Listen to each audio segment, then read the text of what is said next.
Hi, everyone. Hi, everyone. It's your favorite idol group, the Sleepy Idol, live from 34th and Crenshaw. All right, we are in a little bar where you can sit back and relax, drink, eat, and talk K-pop with your friends. Jazz, how are you doing this lovely evening?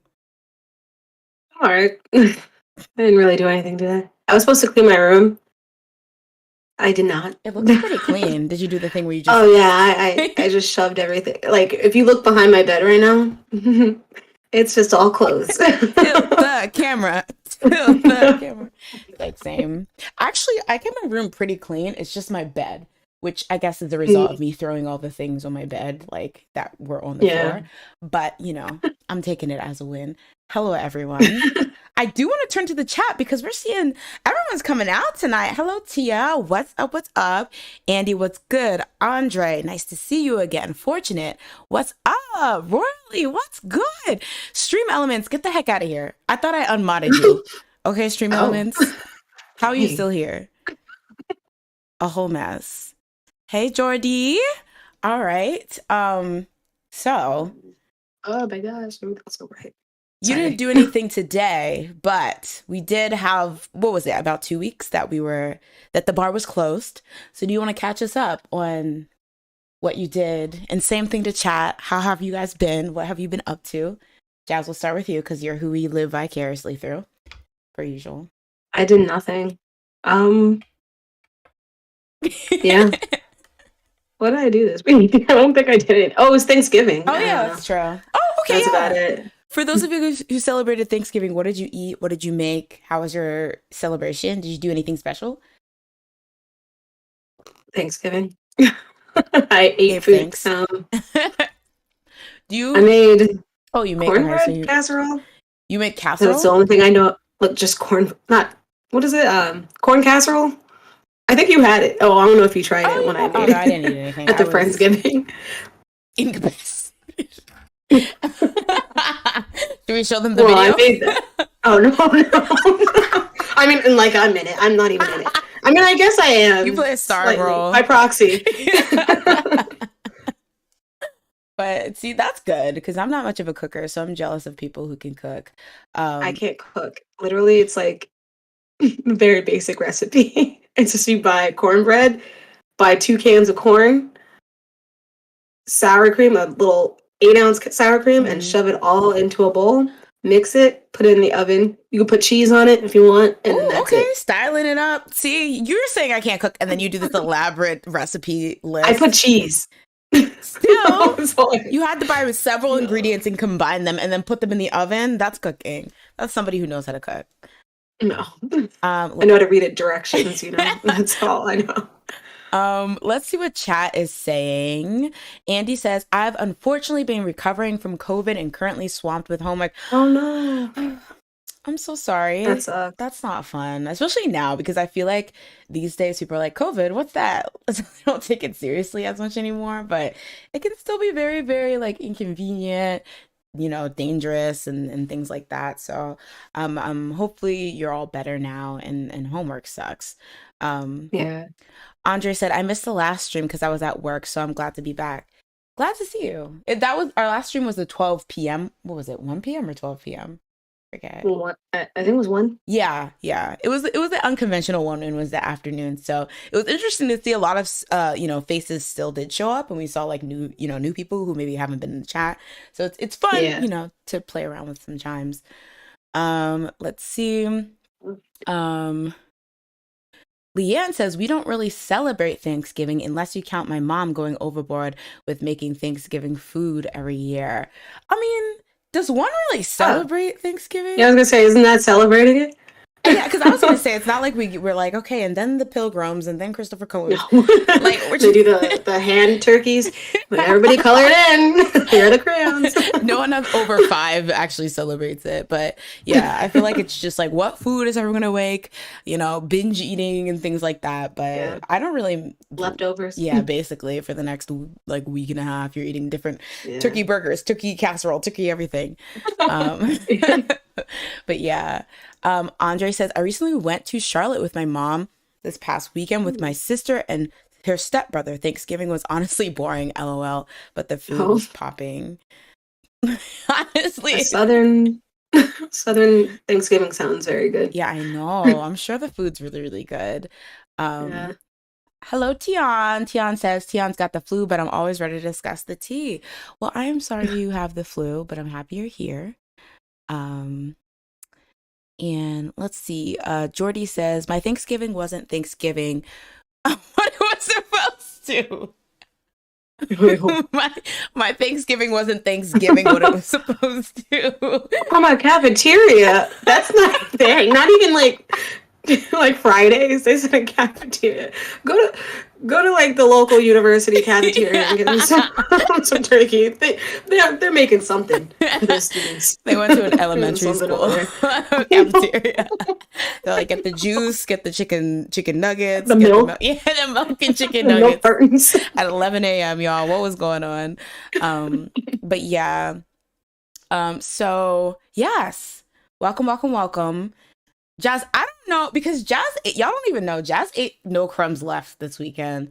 This weekend, this episode, you did the doc so well. And I'm just like all this that we're seeing, this is Jazz's doing. So if you're like, the topics are way more informed than usual, everyone, round of applause for Jazz. So I don't know. Did you want to? I was very invested. Oh gosh. Did you want to take? I was like trying to practice, and I was like, oh gosh, I'm gonna mess this all up. Oh, no, literally, I'm constantly running over what I'm saying all the time. How about I intro you, and then we can start with the. I can only do like the Sungi. I didn't even look at the CHUU one after. Not CHUU. CHUU.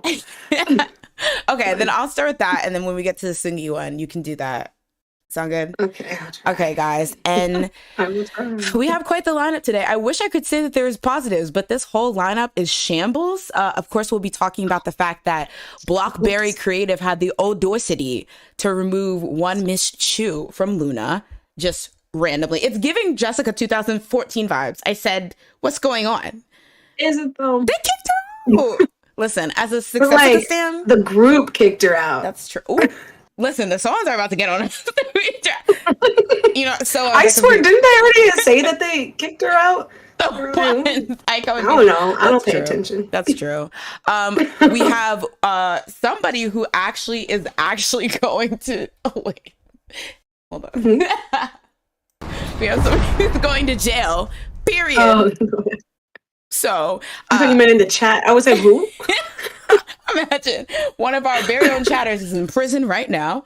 I mean, at least we're reaching all kinds of type of people, Right. We have a diverse fan base. We have some crazy news coming out of the Squid Game cinematic universe. Lee Seung-gi, similar to CHUU, was not receiving her coin, and much more. So we're actually going to just jump into the first topic.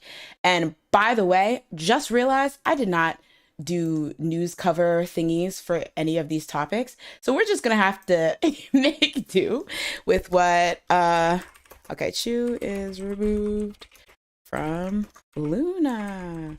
All right. So we're just going to... I suddenly not see your screen. Sorry. Wait, what was that? I can't see your screen on the Discord. I don't know why. It just looks like when you're not sharing. Oh, now I can. Okay. I think. Not reporting live from Alcatraz, Leanne. So yes, you guys have probably heard the news. This is probably the closest, like, us going live to when a story happened ever. Like, there's a lot of stories that we're doing today that like just recently happened, and I'm like, yay, we're current. But yes, you guys have probably heard that it was revealed yesterday that Blockberry Creative has kicked CHUU out of the group. So to kind of get like a line of events. So this all kind of started, I guess, last year when it was revealed that people weren't being paid. Specifically, Blockberry Creative hadn't been paying the members allegedly. But in particular, CHUU, she has like a lot of individual activities she had. So her problem was that they were telling her what to do, scheduling her for all these activities, but then she also wasn't getting paid.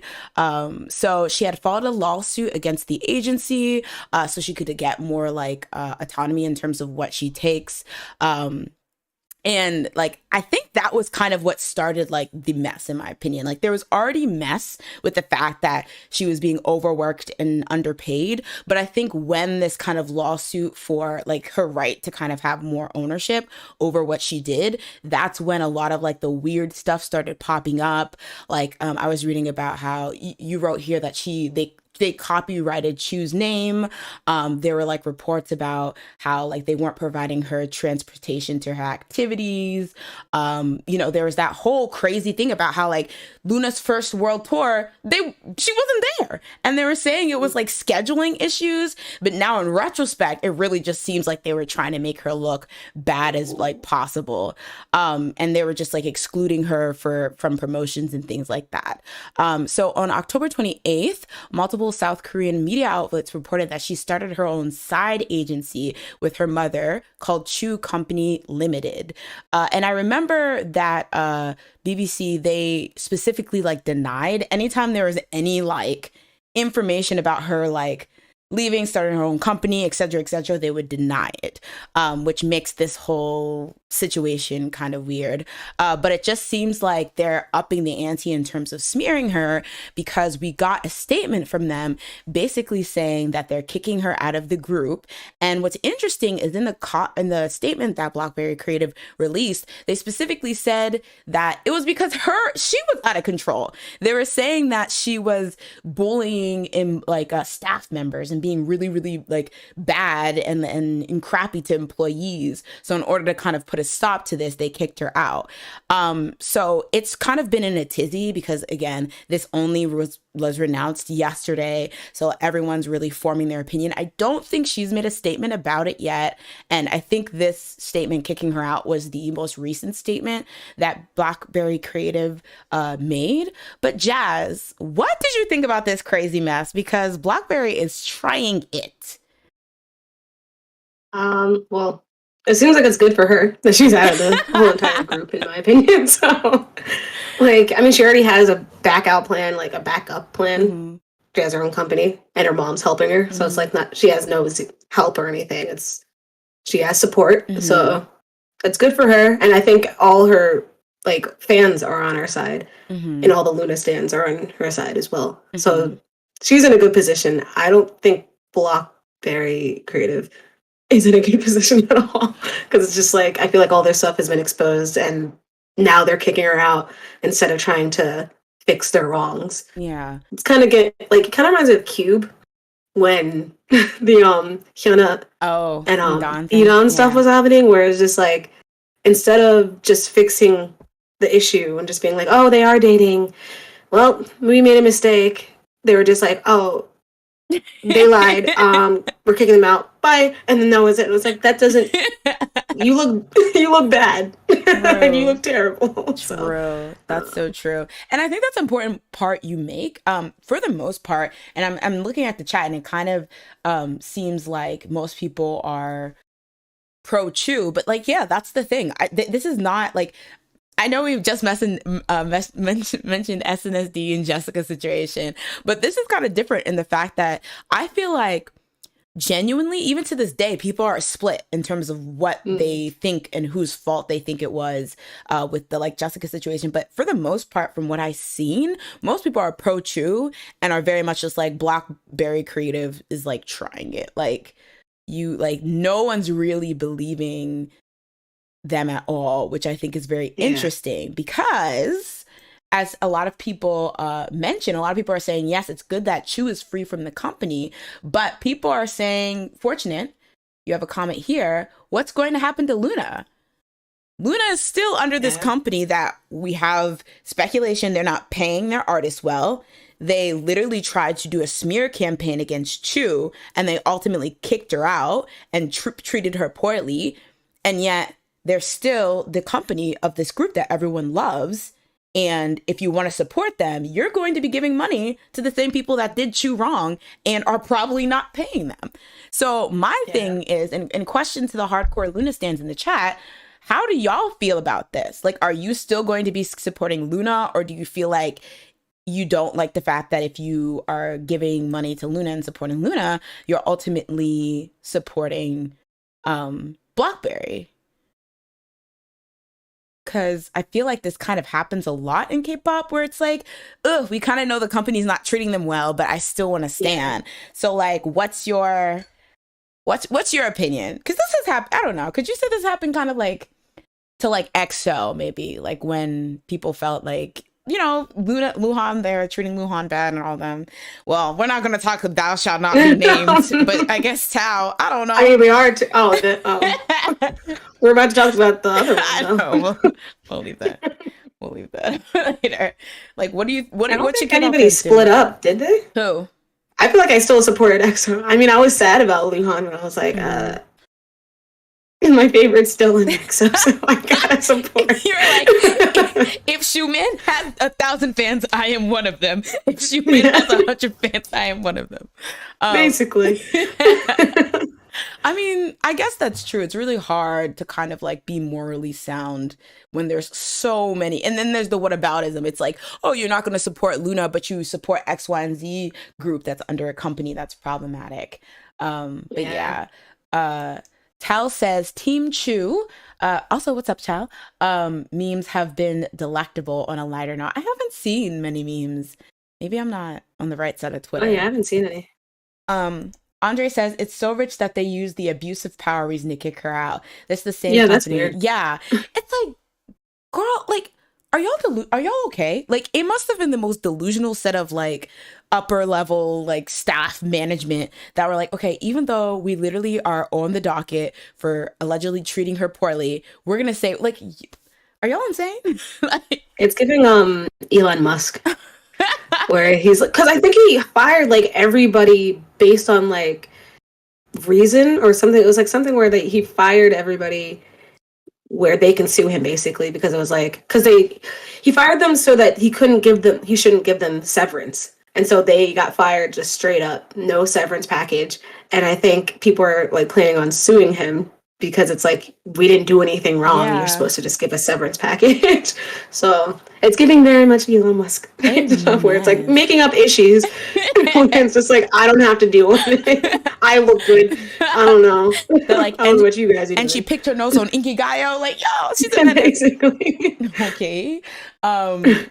Anthony, what's up, Anthony? Anthony Dixon says, I'm worried about the 11 other members in that company. Yeah, even outside like not wanting to support BlackBerry Creative, what's gonna happen to them? Because one of my first things was like, okay, the other members, and I don't mean this as like a like type of thing, but like, are they gonna say anything? Can they say anything without fearing for like, you know, retaliation from the company? Like, and if they don't say anything, are other people gonna get mad? Like, hey, why aren't you backing up this member that was trying to sue to get better rights for, well, I don't know if you can technically say all of them, at least for herself, but maybe that would like, you know, make a pathway. I will argue that I feel like for them, it seems like she has a mom that's like willing to like help her out. Because I think I was also reading that her mom was like a singer before. And like she gave up singing to help CHUU like pursue her dream. And I think like they have like a good bond. And I feel like having a good support system helps you feel stronger enough to like leave a company. That's true. And they might not have that support system, and they might be scared to just be like, well, like, let's just jump ship with CHUU. Like, she can maybe take care of us, when it's just like, it's just her and her mom. So how are they going to take care of all 11 That's true. members? That's true. I did see a lot of people being like, oh, they should all leave and join CHUU's agency, but that's really hard to remember, like manage CHUU versus a whole group of girls. And Andy's mentioning CHUU is such a vital member of the group too, and she's already packing her bags. They're just trying to save face. Like, her being such a vital member of the group, yeah, you're right. She does have she has a lot of individual popularity. Like, I watch her YouTube channel, but I wasn't even aware all the like CFs and like appearances she makes. So it's like she has like a foot to stand on. by leaving the company as an individual that I'm not sure, like, and Luna fans can correct me if I'm wrong, but I'm not sure the other girls quite have. Yeah. But yeah. But yeah. Tian says, I've read that the power trip came from supposedly CHUU wanting to do more solo work and BBC didn't want her to get bigger than Luna. Mm. Mess. Well, yeah. I mean, sucks. yeah. And here she is. She's like, well, bye. Exactly. I will become bigger. Exactly. Because you're draining all these girls for their money. Exactly. And my thing is, what is in your head as a CEO? And I'm thinking a business person, like, to be like, in order for her not to get bigger than Luna, it's not on me to promote Luna more so they get bigger. I should stifle her career. Like, does that even make sense? You know. Drugs. Drugs kill people. It's the drugs. It's the and the lawsuit isn't settled, so they'll probably have no money to promote Luna anyway. Oh, yeah, I hope Miss imagine. Yeah. What's funny is that, like, I remember them being like, when Luna came out, I was like, wow, they have so much money. I remember everybody being like, oh, this company has so much money to be spending on this group. And now look at them. It's like, oh, did they? Did they have enough money? That's true. I mean, I guess to promote them, not to pay them. But, exactly. They're like, we just cut the paying the artist costs, and I think we can make dividends this quarter. I was like, I don't think that's going to work for them. Like, shut up. It'll work for us. Oh, God. And that's what it matters. This is what a mess. Okay, let's see. Orbit. Oh, wait. Oops, sorry. I'm very behind.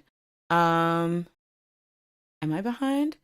Yes, I'm behind. Can choose. I'm sorry, guys. I'm so behind. I'm so sorry. It's a hot topic. And CHUU sue for defamation. I hope so, because this is literally trying to put the blame on her for them kicking her out when it clearly is not the reason. Like, it's clear, just so painfully clearly, like, not the reason. It's just a mess. CHUU should sue them. I agree. Oh, okay. Andre says about, like, the overall idea of giving money to shady companies. I think he says, I think, frankly, we're all giving money to shady companies. Some are just better at hiding their shittiness than others. Very true. Yeah. Very true. I remember with, like, the top companies, people would always fight. They're like, oh my God, you like YG? And they're like, well, JYP did this. Well, SM does this. You know? So, yeah. It's very weird. Andre says, plus I heard Hyunjin is upset about this, at least from the video Kpop Junkie did. Yeah, does anyone know about what, if any of the other members are reacting? Yeah, to this? Jodello says, I'm worried for Hyunjin, who spoke up against BBC's claims supporting CHUU in the midst of this, that she might get affected by the tyranny of the company. That's hard. That's really hard. I don't, yeah, because it's like, it's quite a sad thing too, because it's like, speaking up is like sacrificing her career, because it's like, will anyone, like, if she speaks up and, like, Blackberry Creative does her dirty and, like, kicks her out or something like that, is anybody going to be willing to take her in and continue her career? Because who mentioned it? Jessica mentioned, and Blackberry Creative is an SM. They can't block her from the industry as easy as Jessica, so that's probably why they chose blatant slander. And I think for CHUU that's true, because she does have some pull, but I still think, like, companies still have power more than, like, most individuals, right? So I feel like there's probably some things they can do that aren't maybe as effective or as big as SM, but still could have an impact on somebody continuing their career. Is Hyunjin popular? The thing is, okay, the LOONA stans are going to have to tell me, because the ones that I know are CHUU, and that's it. That's not true. If I thought of it, I could probably... I feel like I've heard of all of them the same amount. I've only heard of CHUU recently more because maybe Jimin was on the show. Oh, Kim Lip? I will say, yeah. I think Go On, I feel like I've heard before. Yeah. But I think you're right. It might be like a bias. But I did watch her YouTube channel. So maybe Yeah. that's also why I'm a bit more biased towards her. I know her better, but it's I don't know. It's hard. Tian says CHUU is a big name. I think that's similar to Anda getting into JYP ended bad, but she'd get into another company if she wanted to, maybe.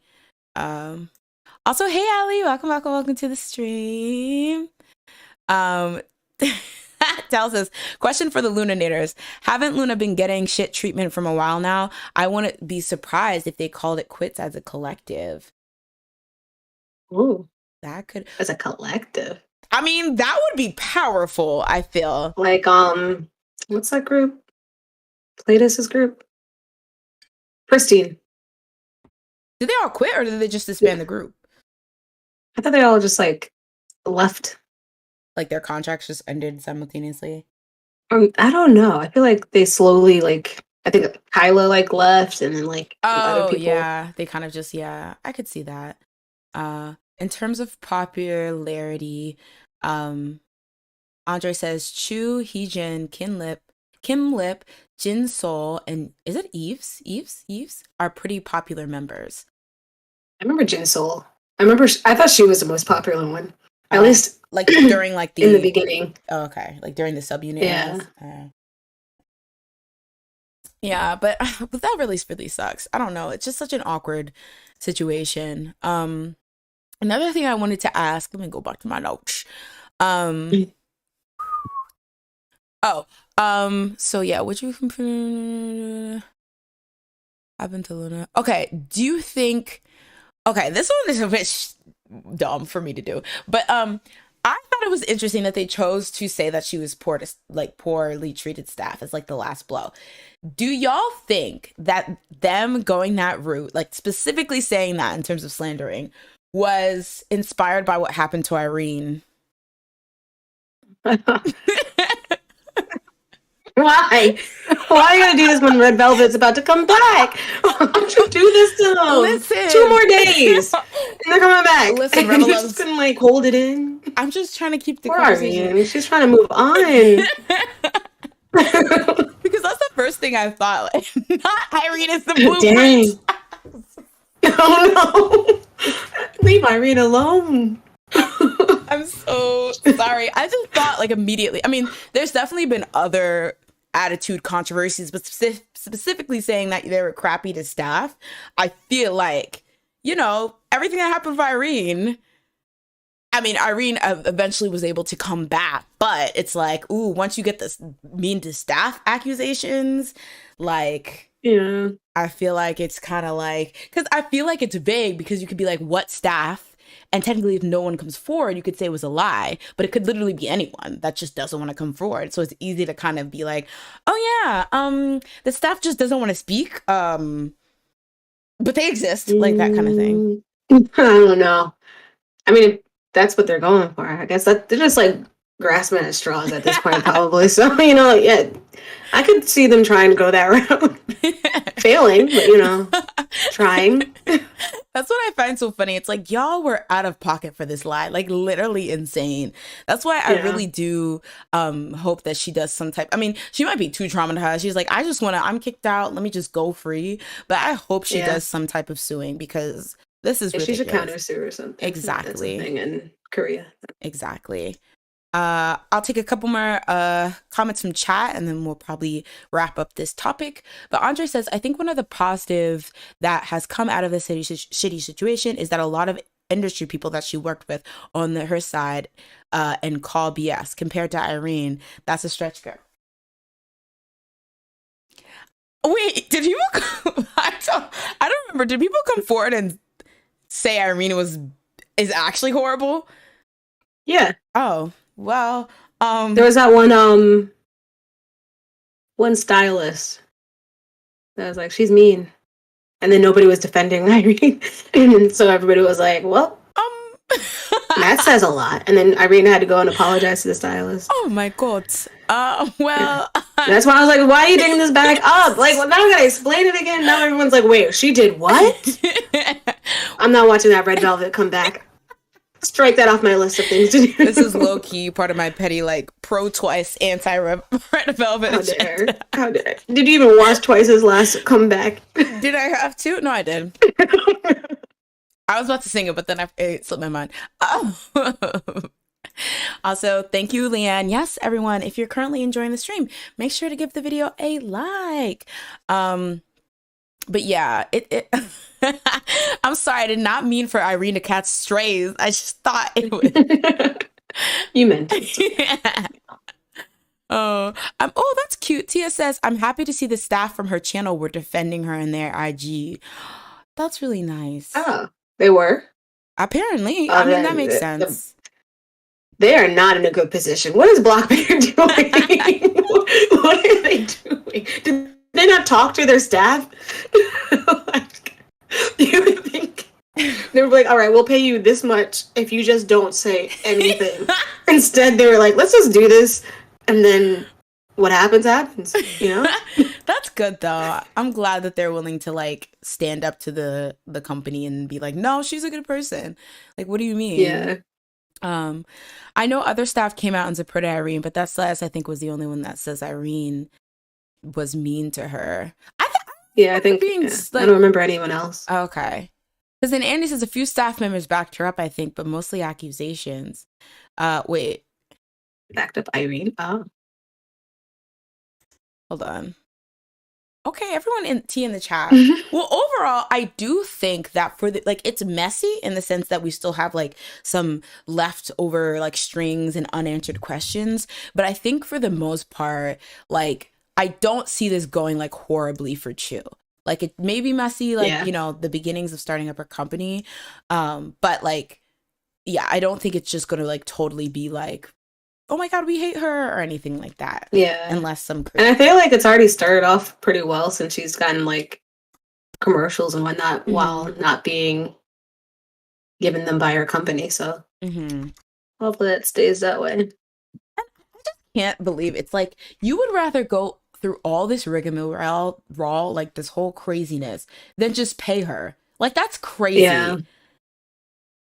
That, like, because it's because they don't have the money, probably. They're like, this is our last shot. We have nothing. Which is crazy because negative. If she sues them, you're gonna have to probably give her something. Like, I know the first lawsuit was just for an injunction, so I guess they had to stop doing something or whatever. But like, if she sues you for all this slander, you're gonna have to pay her. So like, what, you just made it harder because now you're gonna have to pay lawyers too. Grasping at straws. This is like the last ditch of like thing that they want to do. They're like, we have nothing else that we can say besides maybe she was being rude. I don't know. Maybe on Sunday she said my shoes weren't fitting, and they weren't. But like, you know, I felt some type of way after that. On Tuesday, she said my fly was down and I was humiliated, and she right in front of nobody, you know? It was in front of my face. What a mess. All right, guys. So moving on to another horrible topic. Like, literally, I'm telling you guys, nothing positive is coming out of this episode. One, Christopher Wu looking, you said this, so I'm going to give credit where credit's due. Chapped lips. Yes, they are chapped. Not only chapped, it looked like he put powder, like he started scratching them specifically, so they looked very ashy and cracked. But maybe it was his style. Oh God, hopefully not. Chris Wu's Chapped going to lips jail. to the style. He's going to jail. Period. Y'all. So y'all have probably seen, but one Christopher Wustafer has been sentenced to literally prison for 13 years. Mama, he's actually going to jail. Exactly. Like, we're not sending him. He's actually being sent by actual police. Exactly. Like, after all these years of us fake sending him to jail, he's going to actual prison. We don't know him. Exactly, Andre. So if you guys remember last year, he was accused, or a young woman came forward in late July of last year, and she basically accused him of date sexually assaulting. I'm going to say essay instead of sexual assault because I heard that YouTube's weird, but just know that that's what essay means. But yeah, he essayed her while she was 17, and she was also drunk. So she also accused him of doing it to other young women, and said that the people that he was doing this to were also minors. So he denied charges at the time, but companies that he had been working with and like endorsing with were like dropping him and removing them from like their social media platforms and like ending promotions and things like that. So he was initially charged, but wait, hold on, let me read this right. Yeah, he denied the charges at the time, but 2 weeks later, an official statement, the police said that they had approved Kris's arrest after the investigation, after they actually investigated it. So after the confirmation of his arrest last year, he was canceled by streaming platforms and broadcasters, and by the local and international brands that he endorsed. And then in June, the hearing for the essay case was held behind closed doors to protect the victim's identity. It also served to keep fans and press attention at bay for the trial. But today, actually, I think it was yesterday, this week, we officially heard news of what has become of this case. And Kris has been officially sentenced to 13 years in jail, 11.5 for the essay, and 1.5 for organizing an orgy. I didn't even know that was a federal offense. I also didn't know he did that. So I was like, wait, whoa, what? I was like, we're just throwing things in here. Like, what? I mean, he is.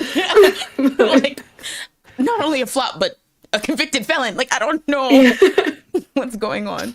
But yeah, so he will be expelled from China after serving. Oh, wait. Sorry.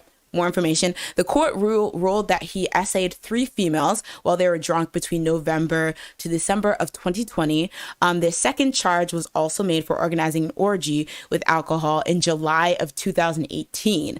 And he'll also be expelled from China after serving his jail time. There was also announced, the Chinese tax department also announced that Kris CHUU evaded 179 million won of tax dollars, or of tax won, and will be fined 600 million won, which is about 84 million US dollars. It's so much. Like, what the fudge? I'm speechless. I'm literally speechless. This is like, oh my gosh, like, this is literally like, you're trash. Like, what's wrong with you? Yeah. What is wrong with you? It's truly like there's so many things, like, obviously effed up, but it's just like, what would even compel you to do something like this? Like, because you're so powerful, you think nobody would ever call you out? Like, you literally, like, so, like, it's crazy because, like, you're literally so lucky.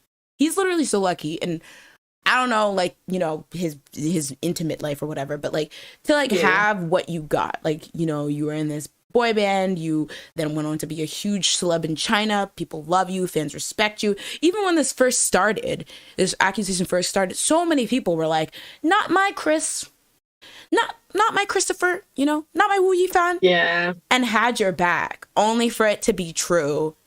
And, like, what? It's giving crack. No, it's not even giving crack. That's giving crack. Because I don't want to even blame the drugs. It's just giving horrible person. Like, I don't know. And Jazz, I know that was your favorite member, so this must be really, really. I'm just kidding. I'm just kidding. I like how I feel like you liked him way more than I did. I did not. With these ashy lips, absolutely he not. Was cute. I mean, he didn't have him then. He used to have him greasy. I remember, like, oh my god, there was one episode. Not greasy. Of, like, EXO Showtime. He had, like, grease all over his lips. I was like, I mean, you need to stop. You look like chicken on that. Like, that's too much. Yeah, and that's the one that you liked. Yeah. And yeah, Tian mentioning it's literally a grown man messing with teenagers. Like, why? Yeah. Why? She's in teenagers. I feel like that has to say something about the people he's around. Like, which is scary because there's probably more people like him. That's true. And they're just not saying anything. Yeah, that is so true. That's so like messed up though. Like why teenagers? Why like and it's really sad. A lot of people are mentioning the power dynamics and it's like that's so true. Like age, wealth, status. You know, the girl was a beauty influencer, so I imagine she maybe had like wanted to like break in maybe to like, you know, maybe more mainstream. So like so many disgusting reasons why you should have never been in that situation. Like even if she was sober or something like that, but then add the fact that she was drugged and or drunk, sorry, and you forced yourself on her. Like what's wrong with you, dude? That's yeah, you gotta pick a struggle. Oh my god. Yeah. Oh no, sorry. I mean, I saw the last comment. listen. I'm gonna hope that that's not the path he's going down. But I was gonna say I don't think Lucas is at that point. Yeah, he's just a douche. Yeah, but I don't know. Like, yeah, everyone's saying he's done. I mean, isn't he one of the like? Wasn't he connected from the beginning? Like he was always rich. Or am I thinking? Was he? I think. I know Tao's rich. And I think Luhan's also rich. I think the only one. I don't know about Kris because he's from Canada. I don't know if he was like rich or anything. Yeah. Okay. Well, he's also, I don't know. I was gonna say, I don't know if he has like a secret machine backing him that will somehow get this sentence reduced or like get him like out early or something. You know, that shady stuff.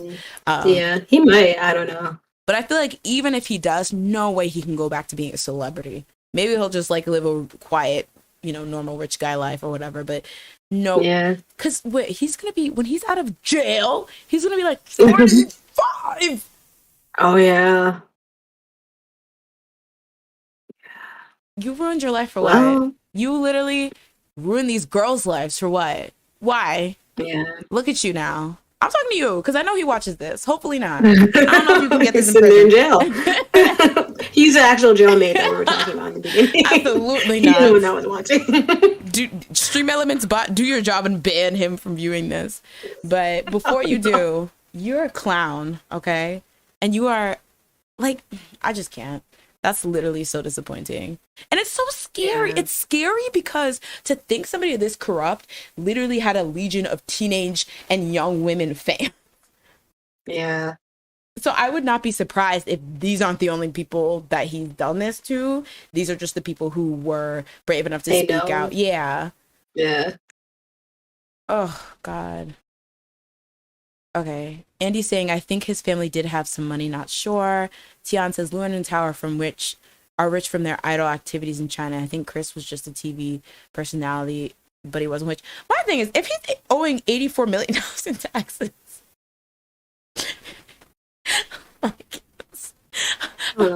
they don't tax you more than what you, I hope not, more than what you make. So I'm like, how much money was this? I mean, I feel like it's easy to make a lot of money once you like are semi-famous in China. It seems like there's like so much money. I feel like because there's so much people, there's so much money to go around. Yeah. But yeah, I don't know.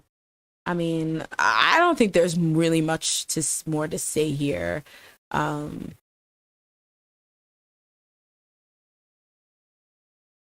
What? Sorry, I'm reading what you put in the Isungi thing. What I put? This part.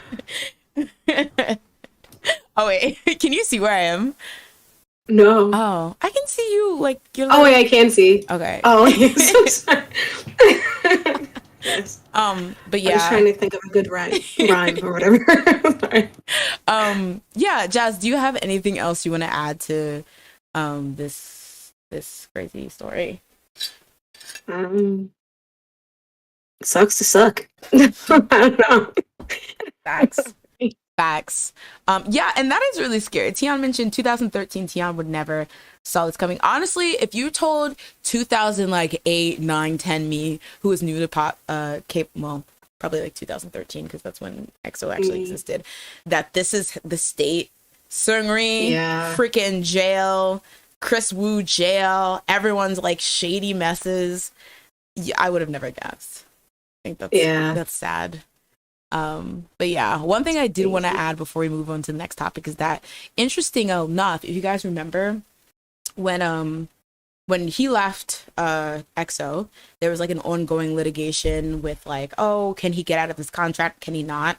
And so there was a settlement where Kris Rue's contract with SM that he originally had being with EXO would remain valid until 2002. So literally his contract SM 22? Oh, yeah, imagine. I was like, dang, they went in the past? It's a young Kris Rue must pay. He must As pay. you're in elementary school, pay. But yeah, it's 2022. So literally his contract with SM is ending and he's going straight to jail. All right. So yes, Kris Wu, you're going to jail, period. Actually, my jail button isn't working. There it is. And we're moving on to the next topic. About one Oh Mr. gosh. I'm not ready. I'm not ready. Let me put my Lee Seung-gi not paid. Dang, this is a long title since 2006 or 2004? Or Oh my he gosh. debuted in 2004. Literally, he hasn't been paid since I was a toddler. What's going on? A toddler. Oh my gosh. How old are you?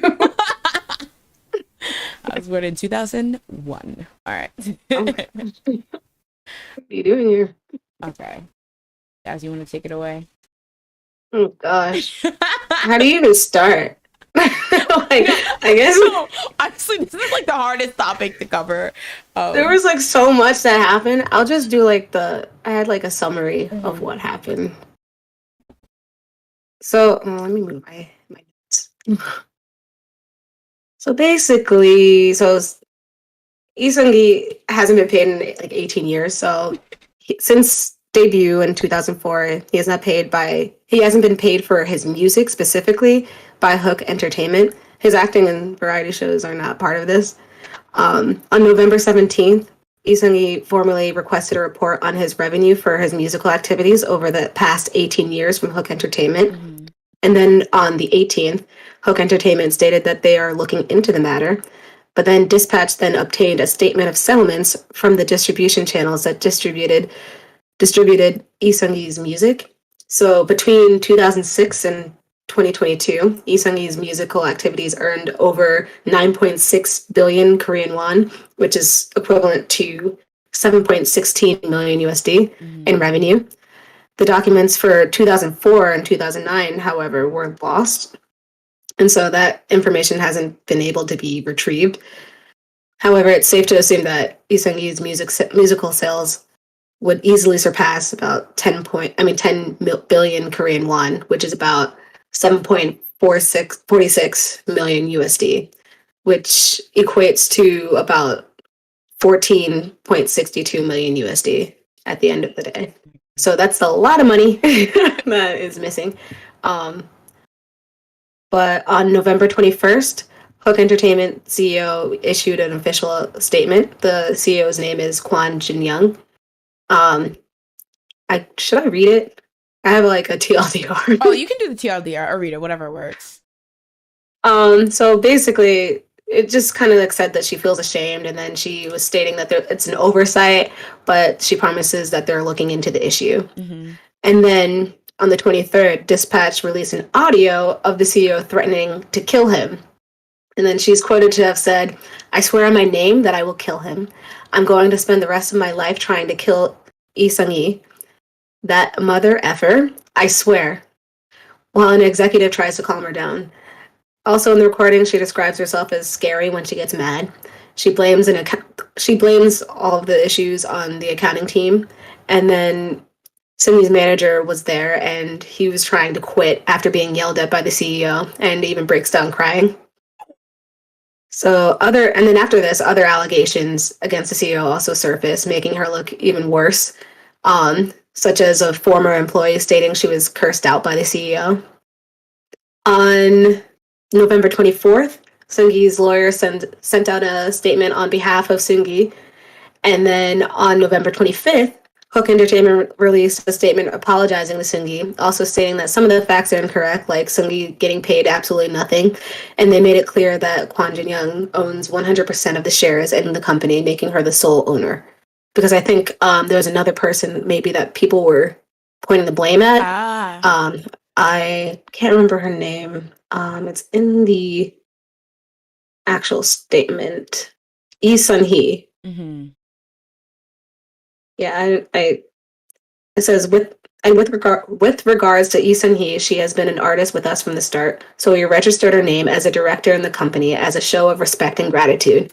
But from 2006 to 2021, Kwon Jin-young has been a shareholder of 100% of the company's shares as a sole owner company, and Lee Sun-hee does not gain any financial profits as a director. We will not remain silent when our artists are being slandered or hurt by related speculation and taking strong legal action. Thank you. And that's just like the gist of like everything. So that's like the broad thing. I also made notes on like how it all came to light, if we wanted to go through that, because there's a lot. There's a lot.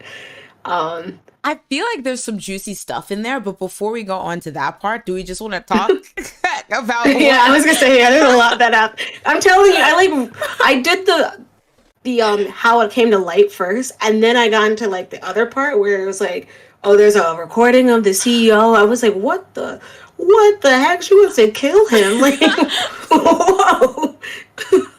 Like, and you're saying on it. Well, I don't think she knew she was being recorded, but like, why are you saying this in front of everybody? Yeah.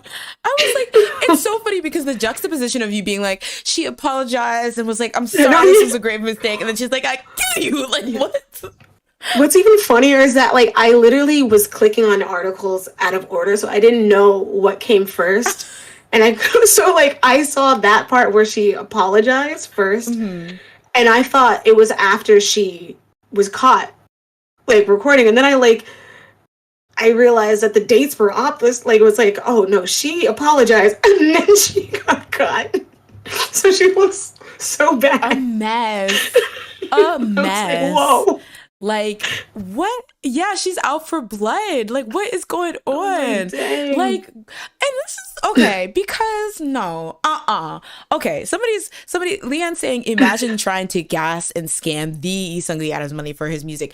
Yeah, it's just like, so I think we'll get into it later, but one of the things that they kept like reiterating is that he's a minus artist and that like he doesn't. Oh yeah. He's like he doesn't make profit. Exactly, because when you put like the production cost to make the music that the money he actually makes off the music doesn't sell. But as you mentioned, they like found out that there was actually profit margins and they were just lying. But it's just like, yeah, Mama, this is Lee Seung-gi. What do you mean he's not making money? Like, it's not, the sense is not sensing. And so it's really sad that he's like, by the way, I noticed I haven't never been paid. Maybe like, and it was just like believed for so long. Like, that's so sad. Yeah. Oh my God. Yeah. Is he still part of the Hook Entertainment? I think as of now, he technically is, right? I didn't see him leave. I think he's just like telling them to find the information. It's like, please give me. I'm surprised he stayed that long though. I'm like, you've been here for like 20 years, basically. And you're just like, not to victim blame, but I'm just like, I would be like, wait a minute, I'm a minus artist? No. Exactly. Like, you're doing something wrong. You're not supporting me properly. I need to go somewhere else. Exactly. I'm surprised, but I know maybe they had to be gaslighting him hard. Exactly. I mean, I know that there's like this kind of like thing in the music industry where like music doesn't make a lot of money now that like, especially now that like digital like and streaming and stuff like that is now like the way people consume, but like it was like showing legit sales and things like that, so it's like it doesn't make any sense. Yeah, she's such a liar, like to be like, I am so, and also sweets, we do not need the apology, we need the money. So you can say sorry up and down, you can blame the accounting team, the accounting firm. Where's the cash? Like, that's the problem. She just wasn't sorry. That's the thing. She was like, yeah, I'm so sorry, but also I'm going to kill you. Say something again. and I will come for you. Like, say something. Have you really thought? Tal says he was doing the whole mom, can I borrow $5 to get some chips, please? Oh. That's so it sucks sad. because he's like, what is he, like almost 40 now? Yeah. Like, oh my god. May I have some money from my sales? My guy, yeah, he's like, I did pretty well. They said it sounded great. They pat me on the back and everything. So can I get some chips, Lay's? Please. Doesn't have to be special. Give me dollar store chips. I don't care. Yeah. Oh god. Okay. Non-name brand. Andre saying, okay, I guess he left Hook in June of last year and established his own agency. But Hook said they have a management contract with him. Okay. Ooh, Leanne says, and I think this was in the later, some of the later stuff you have. Leanne says, I remember reading the producer that inadvertently brought this all to light because they wanted to get paid, feeling bad because they heard Lee Seung-gi was so upset he cried. That hurt my heart. Aww. That is so sad. I mean, yeah, and I think that's one of the things where it's like, maybe he kind of just brushed it off for the longest time because he was making money through like acting and advertisements, but it still is not great that they were just taking all his music money. But that, and then calling him like a what is it, minus artist or whatever. Like, dang, just say I just didn't make money. You don't have to keep calling me that. I'm fine. I'm fine. They're like, we'd love to pay you, but you're such a flop. I'm sorry. Yeah. It's like, dang. Drives off in their Mercedes. With wiping their tears, wiping his tears with his money. No, don't take it. Just I'll get the tears. No, don't take the money. Don't touch it. Just look. Yeah, it's so crazy that you could convince Lee Seung-gi that he was a minus artist because he literally, Tian says, and now that the producer is too old, this lady's hit list, she's gonna go kill Bill everyone. She's like, I'm gonna kill you and I'm gonna kill you. And she's got her like death note. Yeah, exactly. Writing down everybody's name. She's like, oh no. Like, what an evil villain. Okay, Jazz, was there anything you wanted to highlight from the discourse about maybe about how he became aware of this and some of the like crazy back and forth that has been going on? Well, so like I think the first part that happened is that he got like a message that was stating like his like sales. Mm-hmm. And so like he was like excited. He was like, oh, it looks like I think like the difference was 33.6 million Korean won, but which is about 25,100 USD. Mm-hmm. And he was like, oh, I made money. So like he went and messaged like a producer or like a senior in the music industry. And he was like, he was like, Hyung, I make money from digital sales too. And so like he like started a conversation with the senior, and the senior was like, what are you talking about? How much do you think the royalty fees that I get are? For you make a lot of money. How you haven't been paid yet? And so like this just started like a whole entire thing where he's just like, wait a minute, hold on. I shouldn't be excited about this. Where's my money? So just made him I think the senior said, it says, what are your terms and conditions of your contract with Hook? Why haven't you been paid yet? So then like, I guess he looked at his contract, and just for like everyone to know, in 2004, when Seung-gi first signed, he had the profit split of 40% for him, 60% for Hook, and then in 2009 it changed to 60% for him, and then 40% for Hook, and then 2017 it got renegotiated again for a third time for 70% for Lee Seung-gi, and then 30% for Hook Entertainment, and it's important to note that like this is different than the usual split, which is like usually like an 80-20 split. So he's still like getting less than he should. But that's just a little note. Let's see. So this is what the split should be, but he wasn't getting anything at all. But this is what the contract said. Yeah. Okay. Yeah, this is what the contract technically was. And like so Hook was handling all of this, and he was just being told he wasn't profitable basically at the end of the day. What's another thing that's interesting is that they made him pay for his own agent, his own agency and all that, like, and then for other things that like he should shouldn't have to pay for. Like there was an incident where the CEO told his manager to make it so that he couldn't use a company card for meals. They had there's a proof of that for like a conversation where the manager is like telling the CEO like I'm reporting, and the CEO is just like, well, if the card limit is exceeded, you can't use it anymore. You better do this right. This is your last warning. And so the manager's like, understood, CEO. And so it's just like she's like controlling how much he can use. And so Dispatch also got a hold of like the production costs for his sixth album to like kind of show you how much he should have been making and what like he didn't get anything at the end of the day. So production cost for his sixth album was about 127,000 USD. And then he earned about, what was it, 600.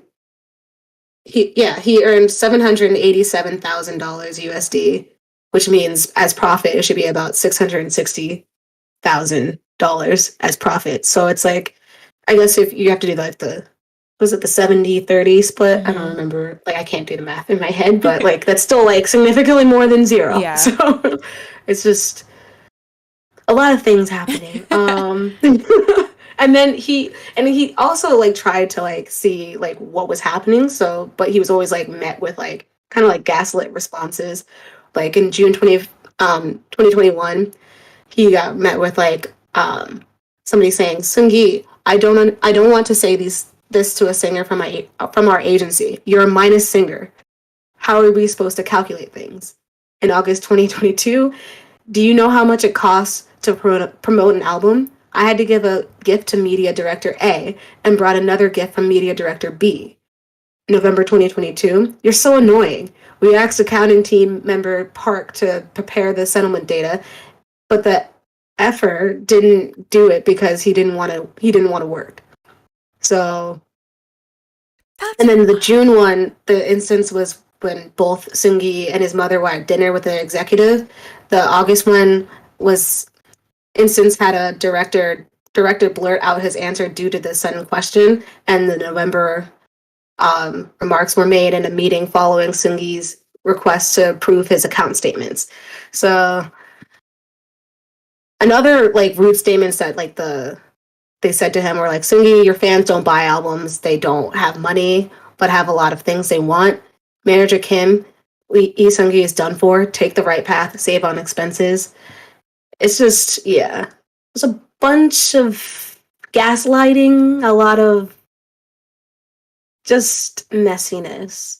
That's so sad. And I feel so bad for him. Like, imagine this whole time they'd be like, "You're a flop.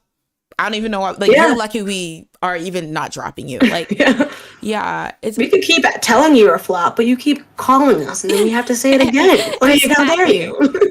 That's on you. Like Nancy's Why brother. Put yourself I don't want to be right.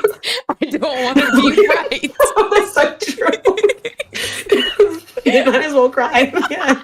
We don't want you to be a flop, but you are. You know how hard that hurts us. And you keep bringing it out of us.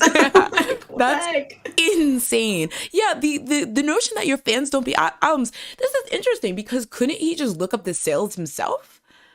I guess. Yeah, that's true, but Oh my God, delusion was installed. Yeah, this is a mess. I just feel he didn't. Did he know the actual production cost? That's like, true. Maybe he was just That's like, true. He probably looked it up and then was like, "Oh, I guess the production cost was high on this one." Whoop. Yeah, like 660. Oh, wow, we were doing a lot. Yeah, I think that's such a mess. Somebody mentioned that.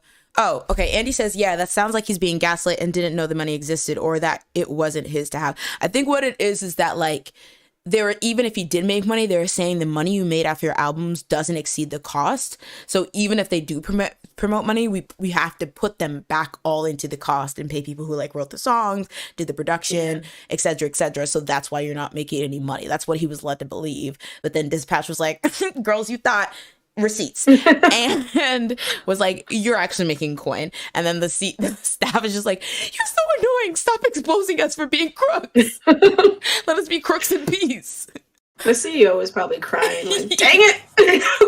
Oh, dang, I said no phones during the meeting. She says, now I have to kill you. Like, I'm usually calm, but now I can be angry. Like, I was like, ma'am, what? This is a Usually mess. calm and collected, but now you can be angry and crazy. Dang it. I didn't want this. I didn't want to be right. You wouldn't like me when I'm angry. I didn't want to be right. I didn't want to be crazy. That's what it really is giving. Because I was like, ma'am, what? So it is very much a mess. Yeah, she needs the CEO is psycho, Books Inc. exactly, and she does need to go to jail. And I really hope she does. Like, I hope this is not just like, well, he's free from his contract. She apologized. No, she needs to go to jail. She needs to give him his money. Yeah. And if you don't have the money, girl, I don't know, file for bankruptcy. I'm not quite sure how that works, but you're gonna have to give him money that he owes because clearly, you know, sell the Mercedes Benz, sell the house at what is that place, UN Village or whatever the heck. Give him his coin because it does not make sense. Yeah. It does not make sense. Her and that Omega X manager or CEO need to, you know, be not sailmates, jailmates. Yes, no, that's too much insanity in one jail cell. They got to split them up. The other one's gonna be like, you don't understand, my dad just died.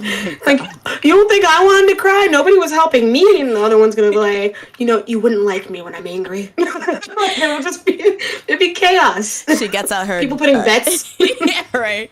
She gets out her Hot Topic death note and is like, you guys don't understand. I don't want to be right. What's your name? He's a minus artist. Yeah. But yeah, overall, yeah, I agree. The CEO lady needs to go to jail. I'm hoping Lee Seung-gi, you know, gets his money back, and I hope his freaking confidence is restored that this lady and the company spent so much time trying to, like, you know, convince him he's a flop and doesn't make any money and should, you know, hit the road. Like, oh, so evil. But yeah, shout outs to Lee Seung-gi. That's my fave. I actually know that Nuna nege yoja ya. So I was listening to that and was like, I did not know this.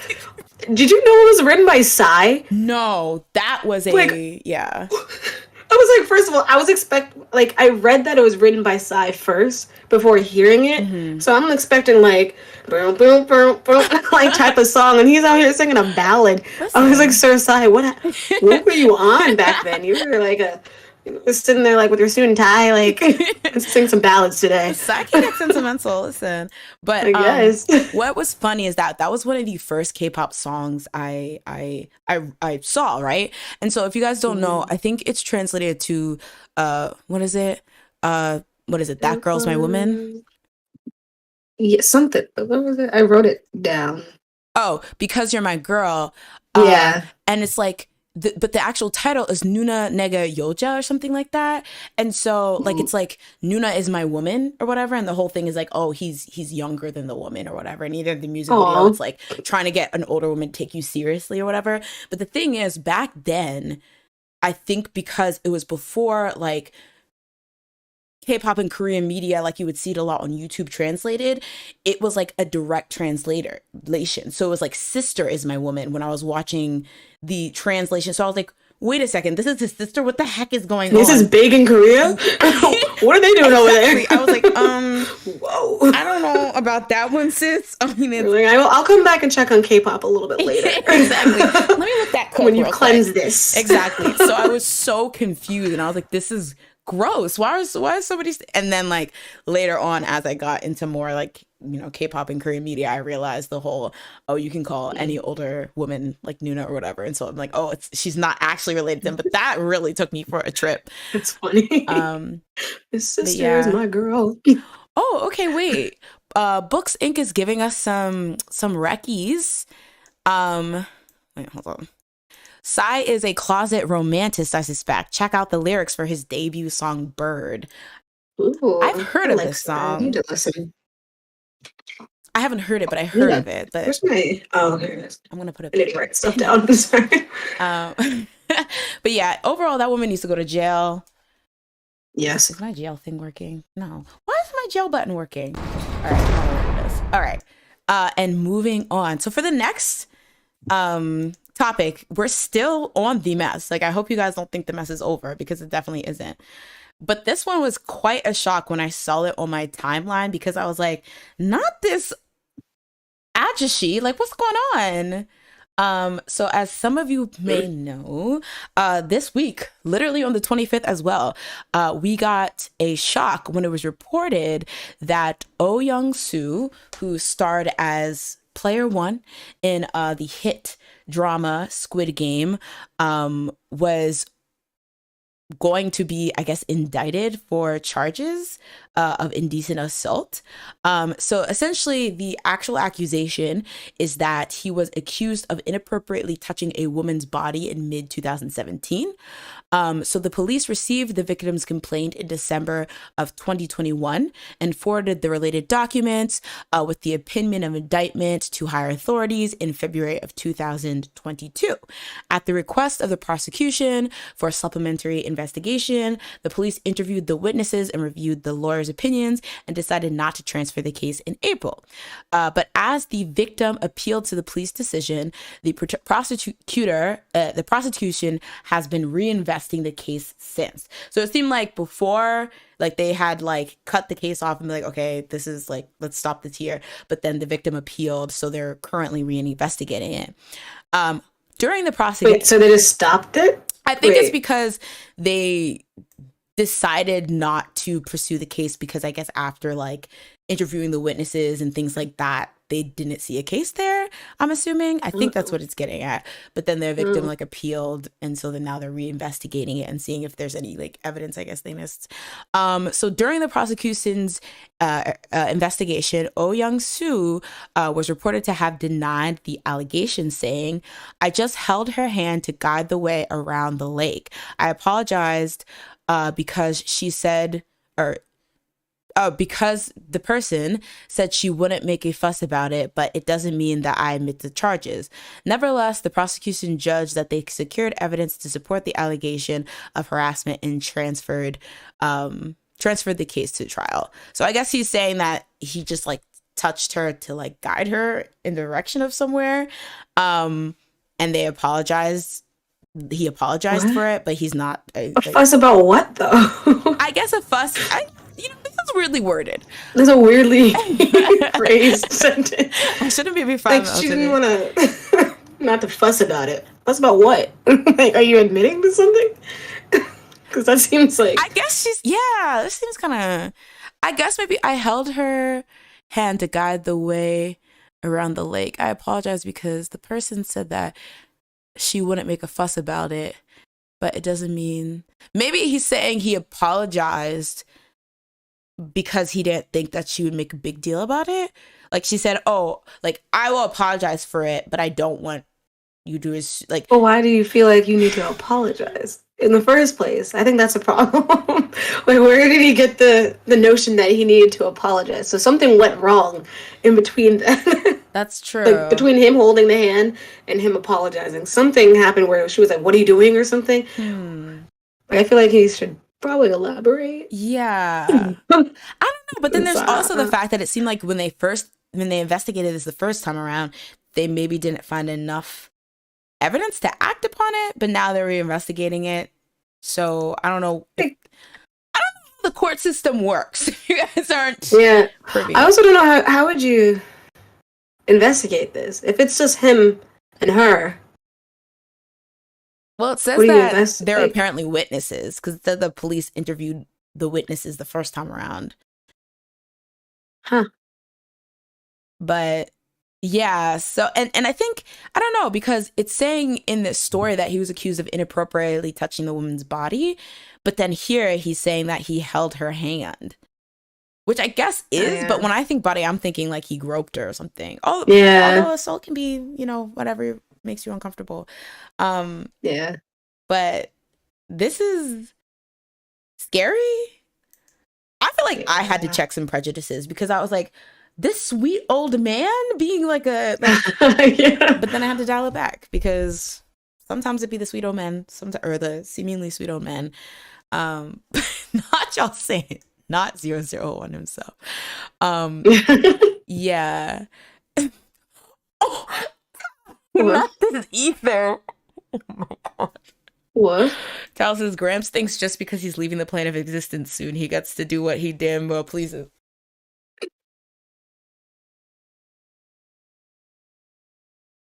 Well, I'm leaving the plane of existence right now. um, This is whoa, where I end. dang, um, Here's the thing. I'm gonna let the investigation play out. But it does seem really, that statement is very weird. And yeah. again, this is what sucks about having, can only see this through translations, because that was a strange translation. So maybe it's not Or maybe as, it's a direct translation. I that's mean, maybe it's true. right. That's Maybe he true. did say it like that. He was like, wait, oh no, I didn't mean to say it like that. Don't quote me. Pretty much. Okay, books has an interpretation. They say, I think he's saying he was being polite and nice, but she turned it into something else. Oh, so maybe he's like, I was trying to help her, but then she felt uncomfortable, so I apologized.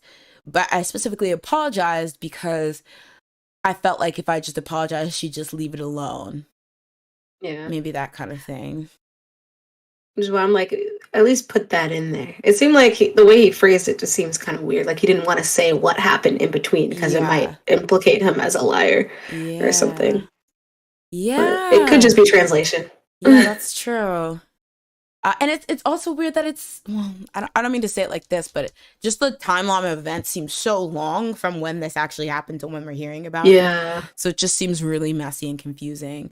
Jadelle says, not like to 5 years ago. Yeah, not to joke or anything, but I saw a comment on Soupy that read along the lines of, so he's the real villain all along. Y'all need to stop. Y'all gonna get me dragged. Because now he has money and he's famous. Interesting. Interesting. I don't know. I hope it isn't true, but even if it's just like something that was a misunderstanding, I'd rather have that than it actually be like this guy's like a freaking lecherous old man or whatever. And he's wreaking havoc, because that would just be very disheartening. But I hope it gets like resolved, and you know, the victim, the alleged victim, you know, she or they, I don't know, you know, they get, you know, whatever closure that they need, and he gets his side of the story out too. But I feel like for now I'll just see where this plays out, because this was hella shocking. Because the first time I saw this story, it was before, I don't think it was before he made a statement, but it was it was an article that didn't mention he also made a statement. So I was just like, oh my gosh. He's not gonna be in Squid Game too. I mean, I remember you sent it, you're like, what is happening? I was like, what is this? I was completely scarred. But yeah. Any last words? Any anything else to add to the story? Or any last sentiments? I think we have to wait till hear, I guess, from the investigation or the appeal. Yeah, we'll see what happens there. Very scary stuff to see on your timeline, though. All right, moving on. So the next one is a little bit of reprieve, I think, because I always like a little messy Twitter, you know, situation. I feel like a lot of things have been deep and dark, so I am trying to like have something that's a little more lighthearted-ish, I guess. Maybe not even that, because some of the accusations and some of people's concerns about this story actually go into very problematic territory. All right, so British GQ, they were doing a segment where they were talking about the most stylish people on the planet, and this is in particular British GQ's Twitter page.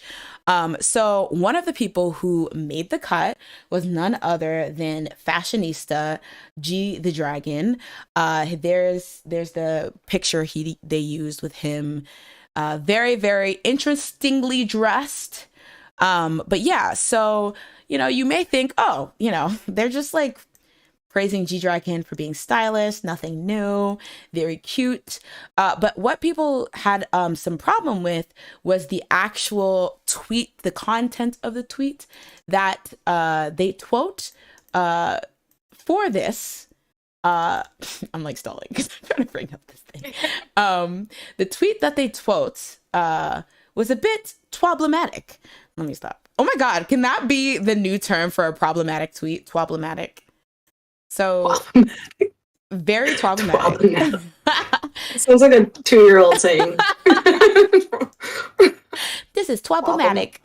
Oh my God. Okay, that's the segment for anytime we do like messy Twitter news. What's problematic? All right, I'm trying to do this without exposing myself. All right, here we go.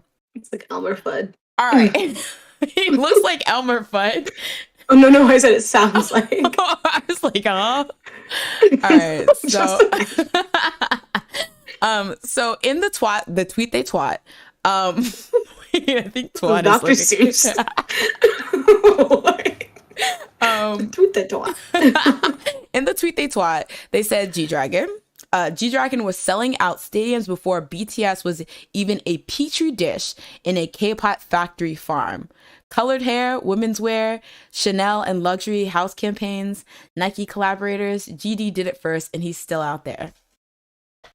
Now, what VIP logged into British Q Twitter and said, I'm about to go ham for absolutely no reason.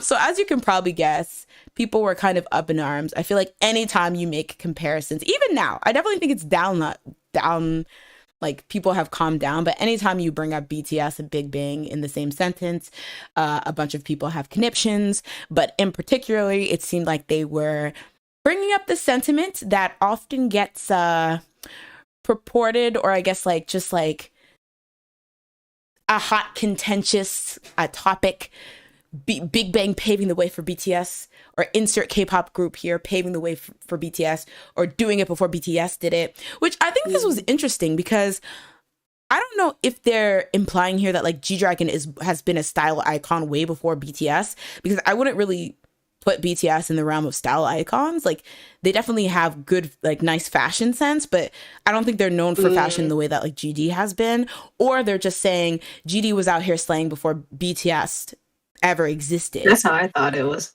Yeah. But a lot of people had problems with them mentioning BTS, and a lot of people said it was very I don't know how to, very racist, I guess you would say, with the idea, like this specific statement that BTS was even a petri dish in a K-pop factory farm, under the idea, it's like under the idea that like the whole K-pop groups are robots that are far, like, you know, that kind of But is thing. that still racist? I mean, I feel like from a westernized point of view, like that whole sentiment, because I think maybe as a standalone thing, it's not bad, but as like the history of people in the West covering K-pop, like it's like this beep beep boop bop, like robots, I think it plays into multiple stereotypes. So I can definitely see that interpretation. But I think in general, they were just trying to be shady. Yes. Like, I feel like it's very much so. Yeah. Which is just like, I feel like there's like, without the weird petri dish factory farm comment, which, you know, you could even interpret them just being shady to K-pop as a whole, not necessarily BTS.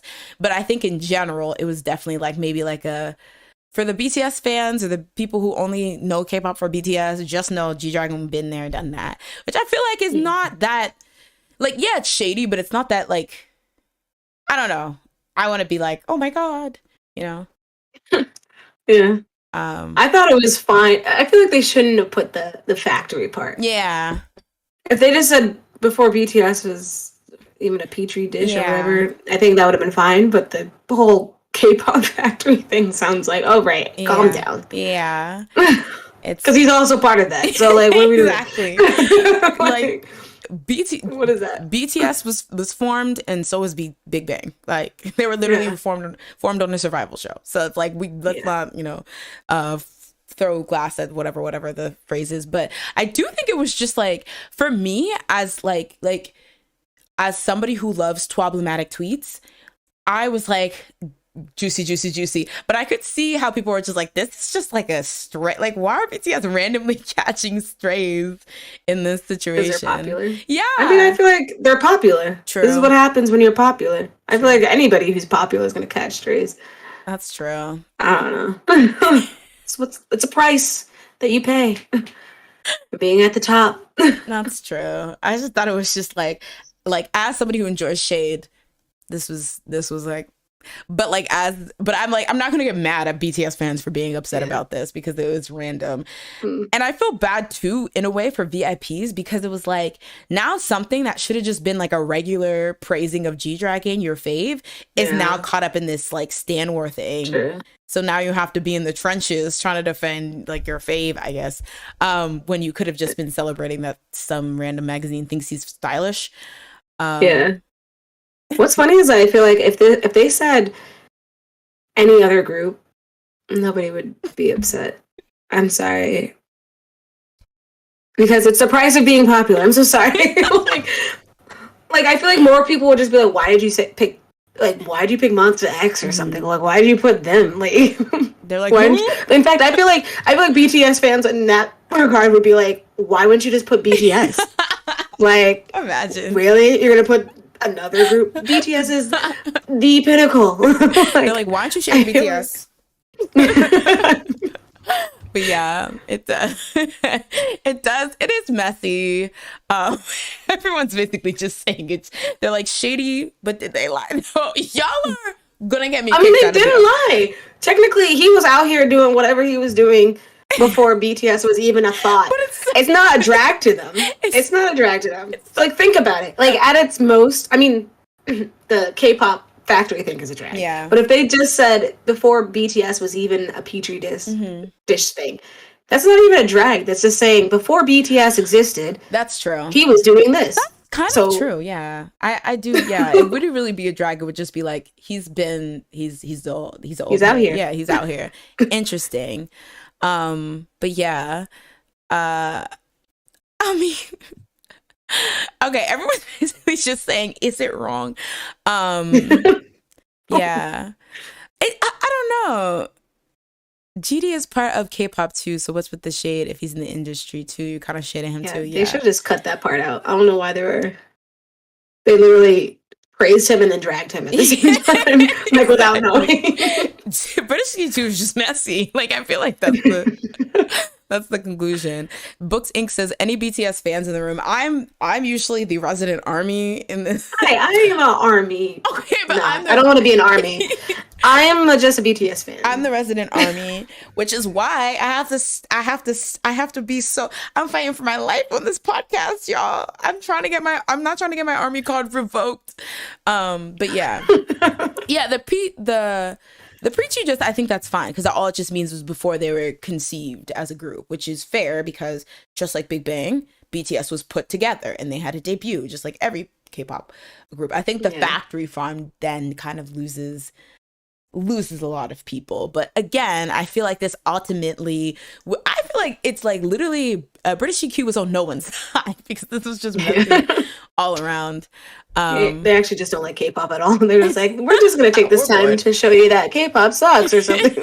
Pretty much. They're all robots. I mean, I don't even know if this is a real list because they also had Adam Sandler as one of the most stylish people. I mean, have you not seen his style? Yes. When he wears trunks and grown-ups. Yeah, which is the only outfit he has. No offense. I mean, do you? But I mean, when he's younger, oh my god, he's so fine. Did I show you that one when he's in the crop top? Yeah. Oh my god. Yeah, oh my god. So funny. But yeah. So in all, do we think this was? I don't even know. I think we all agree it was shady. Is it shady? I think it's shady, but it was like, yeah, it was passable. All right, guys. Moving on to the final topic.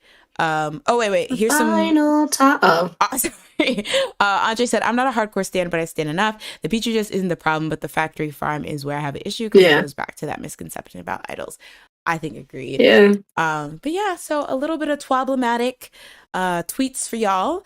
And we are going to move into the last topic of the day, which is drumroll. This is actually probably the quickest something happened and we've done a Oh, wait, this topic. happened? Yeah.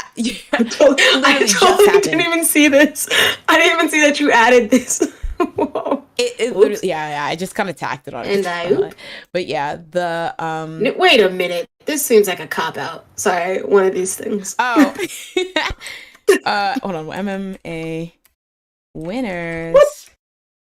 All right. So, as y'all know, yesterday, the Melon Music Awards, or actually today, technically, because it was the 26th, but I think it's like, Korea's yesterday. All right. Anyway, the Melon Music Awards happened, which is like, I think one of the first bigger award shows. I know there was already one that everyone was like, what are these winners? But I think if there was like a big three for end of the award shows, I definitely would say Melon was one of them.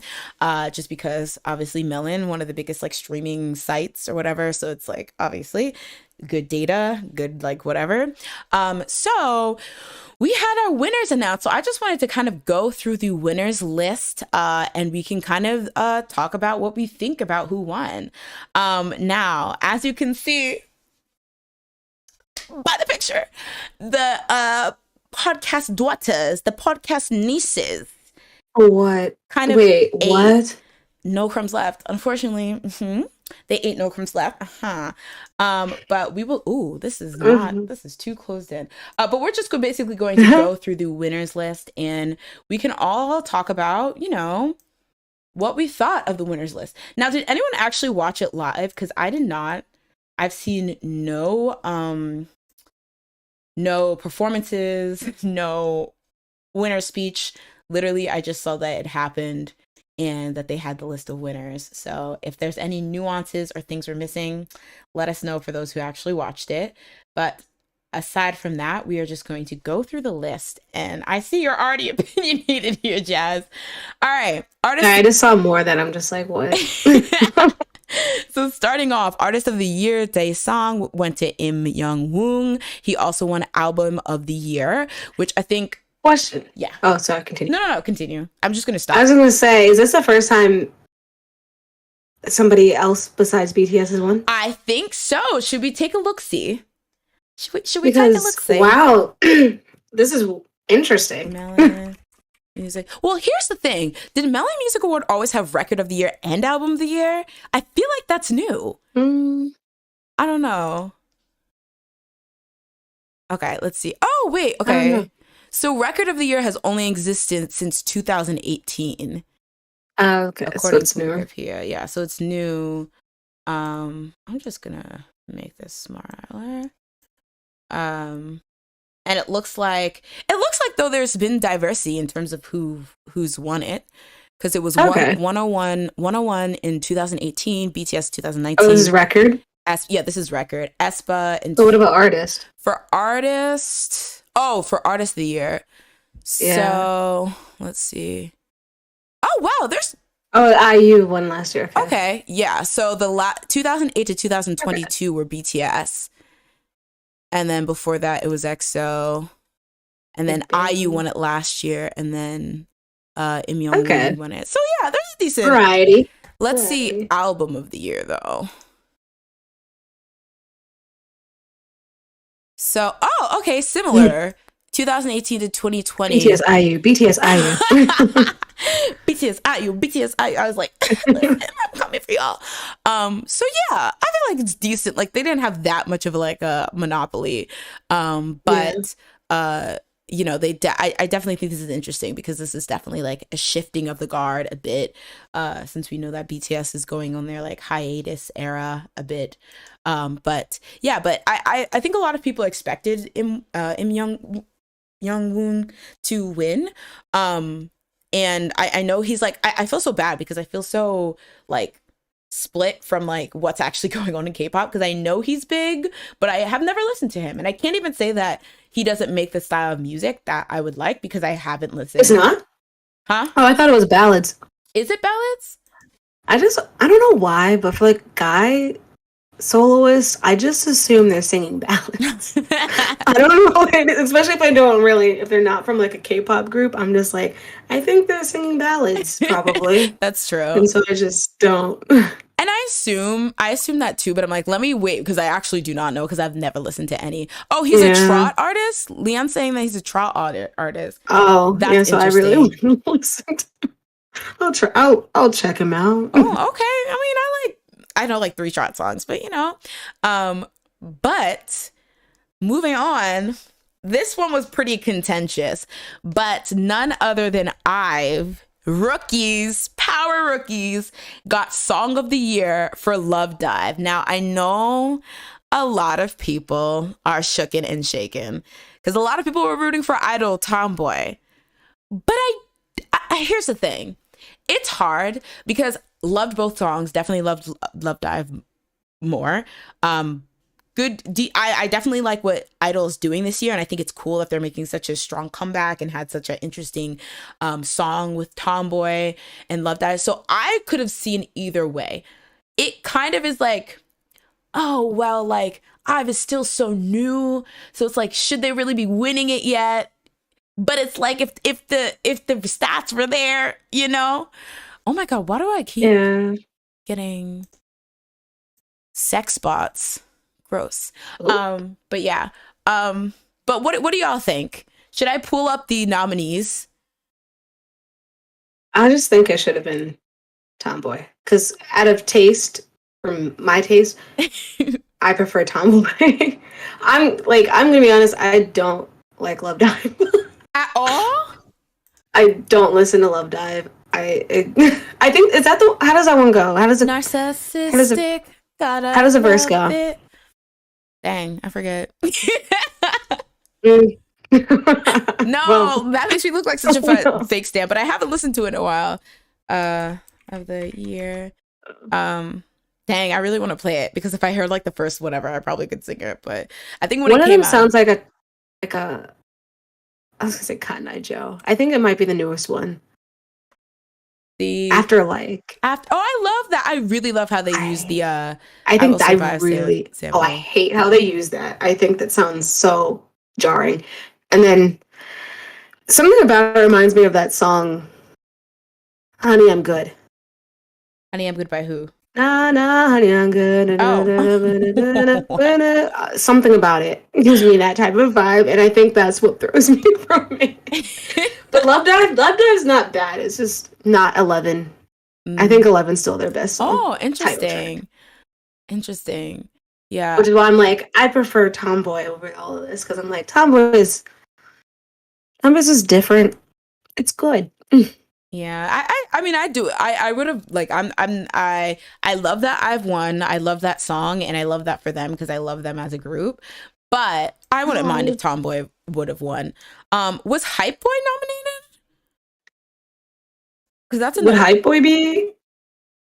I also realized I like Attention more than Hype Boy. Oh yeah, would it be Hype Boy? I feel like Attention was huge, but I feel like Hype Boy is even huger. But maybe it's recency bias because that's like the most recent promoted. I feel like they're both. Jastiny Fantano sent it the chat. What is it? You never heard of the music reviewer Anthony Fantano? No. He's basically a music reviewer on YouTube. Ooh, okay. I just put a poll: who has Song of the Year for real? And I put I've Love Dive and G Idol Tomboy. How dare you guys? I'll be listening to the same song. You know what? In fact, you know what? I'll let it be. Because I don't think I care for any of the girl group songs this year, so who am I? Let's throw her in jail. If I had a jail, okay. Honestly, you know what? Le Seraphim's above them all. So who am I? Who am I? Okay, I'll end the poll. It looks like Love Dive won by 68 or 62%. So the chat has spoken. Yeah. I really like IVE. Incorrectly, okay. But yeah, I'll give. Out of the 3 new groups, who is your favorite? Like IVE, New Jeans, and Le Seraphim. Yeah. That's hard.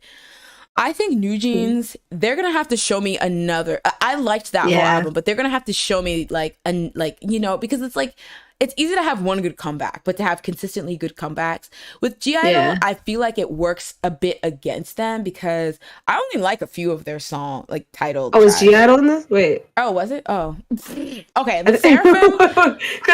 Because they're older. Oh yeah, that's true. But I think of those four. Okay, yeah, you're right. I'll leave the G Idol out. The Seraphim. I like what they have been doing. Love their message. Did not really like Fearless that much. But I do like Anti-Fragile. What you looking at? Absolutely not. I'm looking at no. Okay. And I've been liking their outfits and their concepts a lot. So, but there's something about I've.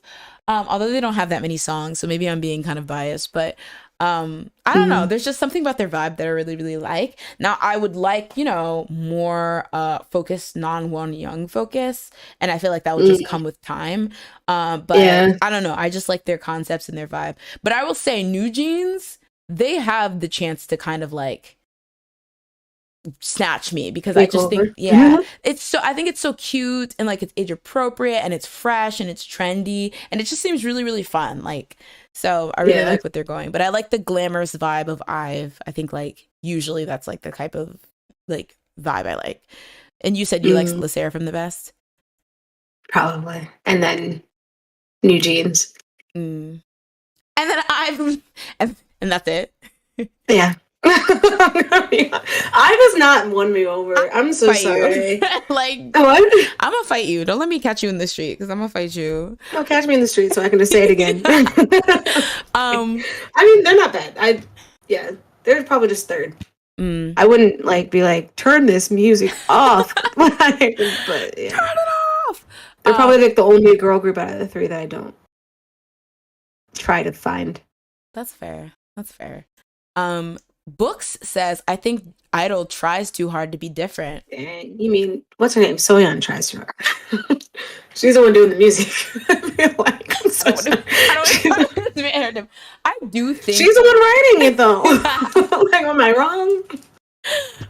I do think though, like, I don't know, because I'm like, I don't want to be a hypocrite because I do like appreciate when people try new things, but although the nude song is doing really well, so obviously what do I know, I feel like jumping ship to like this new the concept of nude, I didn't really like it. I was like, oh, stay in that kind of rocky concept, like the sound of it. Oh yeah, okay. I was like, I was gonna say their concept was, I love the styling for nude. Oh yeah, the styling was definitely the song. Yeah, the song's not bad. It's just there. Yeah. Oh, well, didn't we like vote it as a flop? You know what? Who am I? I don't know. Y'all be messy. Y'all be changing your opinion. I feel like you also. Let's go rewind the tape. Rewind the tape from like 3 episodes ago. Yes. Book says for me, New Jeans, then Le Sserafim, then Idol, then I've. All right, Leanne, could you actually just hit look at that? Look at that. Block? No. They're onto something. They're onto something. Just block them real quick. Just look at that. Who said NMIX? I could see New Jeans up there. Oh gosh, somebody said. Oh yeah, we didn't include NMIX. So now that NMIX is included, I know that's your top group. So let me. I want to be excluded from this narrative. No, you know what? Yeah, because it's your number one group. I'm looking out for them. You know what? They're like the podcast goddaughters because I think they deserve better and they haven't really gotten a fighting chance because the songs are so abysmal, and I don't blame them for that. You know what was funny? I don't know if JYP is like promoting a song or something recently. He is. I just saw that. I meant to send it to you. I think he released something recently. Yeah, because I saw he's all over like EGO, and I seen him dancing to Anti-Fragile with Le Sserafim, and I was like, sir, you better promote Dice in this way. What do you mean? Dice is. What do you mean? That was like 2 months ago. Oh, still. How dare you promote? He's like, I'm over it. And I think he danced to Hype Boy too. I was like, young man, if you do not dance to Dice, how dare he? He's just, He's like, why would I dance to that? It's a bad song. Like, what the heck is NMIX? That's disgusting. Why would I? Trash. Jail. No. Jail. But yeah, Gene Idolers, please do not, or She Idolers. Ooh, Gene Idolers. That would be like. And that's what I was like, is that like the combination group? Oh my my god. Gene idlers. Idolies, please do not come for me unless I send for you. You know the drill. Okay, we have eyes. Fortunate with the taste. I've New Jeans, Le Seraphim. I like how they have taste, and the in books don't have any. How dare you? Princess says, I thought the concept of new was very cool, but I didn't care for the sound itself. I like the song. Yeah, I think that's pretty much, yeah. Not because he don't even like the song. Absolutely not. You cannot be giving I don't think he's heard the song to like it. He's like, who's NMIX? NMIX? Who? Where? Oh, jail. And mix what? Jail. What do you want me to mix together? Anyway.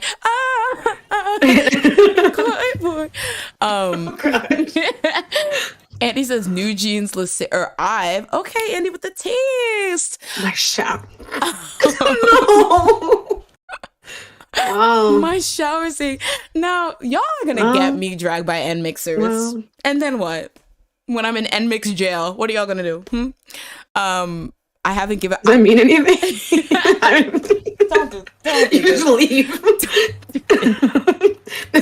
Sorry. Dude, when N mixers, I would like to do a apology. Where's the the full screen? Yeah. I'm here to issue an apology. I will try to do better in the future. Nmix stands. It's not what it seems. I'm being held hostage, okay, by this chat and by Jazz. They want to slander you, but I love Nmix, all right? I was going to sing the song. I don't know it, but I can probably listen to it. Spotify. Something like that. Anyway. Wow. I feel like I know more Nmix than you. You probably do, but I'm still hanging in for my girls. Wow. Yeah. You know, I get just because I don't listen to an artist's music doesn't mean I don't like them. Anyway. I mean, true. I mean, valid. Doesn't mean they're not good. Blenders are gonna come for us. No. I mean, that's a cute name, you know? It kind of is, though. They should go with that. Unless they already have a name. They're blenders to us now. Book says JYP has gone crazy, in my opinion. Sounds ridiculous. Oh. He's been crazy, but, you know, we just move on. All right, so moving on. And then we have BTS. They won Record of the Year with Proof, which I think somebody in the chat mentioned that the difference between record and artist or album is that record more awards. The producers, yeah, right? The producers. So good for BTS. All right, top 10 artists. BO, which top 10. So it's like the people who had like the top most. Who's BO? I'm not sure, but I know. What was it? A Show Me the Money song? BO, like. Oh my god. There's BI, there's BO. There's EO, there's IO. But I think for the most part, this is what people expected. We have BO, we have BTS. Is it? Oh, watch me. Okay. No NCT 127. Wow. Yeah, NCT Dream. NCT Dream. SM's really like out here just like, Dream, you're it. You were supposed to graduate, but you're just staying how you are. I'm so sorry. Mark, you gotta be in both. I don't know. Figure it out. I feel like so removed though, because it's just like it's this. I mean, I understand why the people who are here, but it's weird not seeing like, you know, the Red Velvets, the Twices, the XL. Wait, where's Red Velvet? You know what? Cancel this. Get BO out. I don't know what that Mellomance. I'm sorry. Not you're just going for the people you don't. I'm sorry. NCT Dream. They gotta go. Red NCT Velvet. Dream No, NCT Dream stays. They stay because they made Beatbox, and Beatbox is one of the best songs of this year. So let them be. 17 stays. New Jeans stays. You gotta go. I'm so sorry. Oh yeah, Taeyeon's IMV was really popular. I'm surprised it's not here either. Taeyeon. Oh yeah, what? This is an interesting list. IU, you got him. Okay, not IU. Stop! Don't get the IU Taeyeon fan wars. So we take out BO and we take out Mellomance. We put in Red Velvet and we put Taeyeon. Mellomance, BO. I mean, I'm just saying. Sticks. Mellomancers, please don't Twice.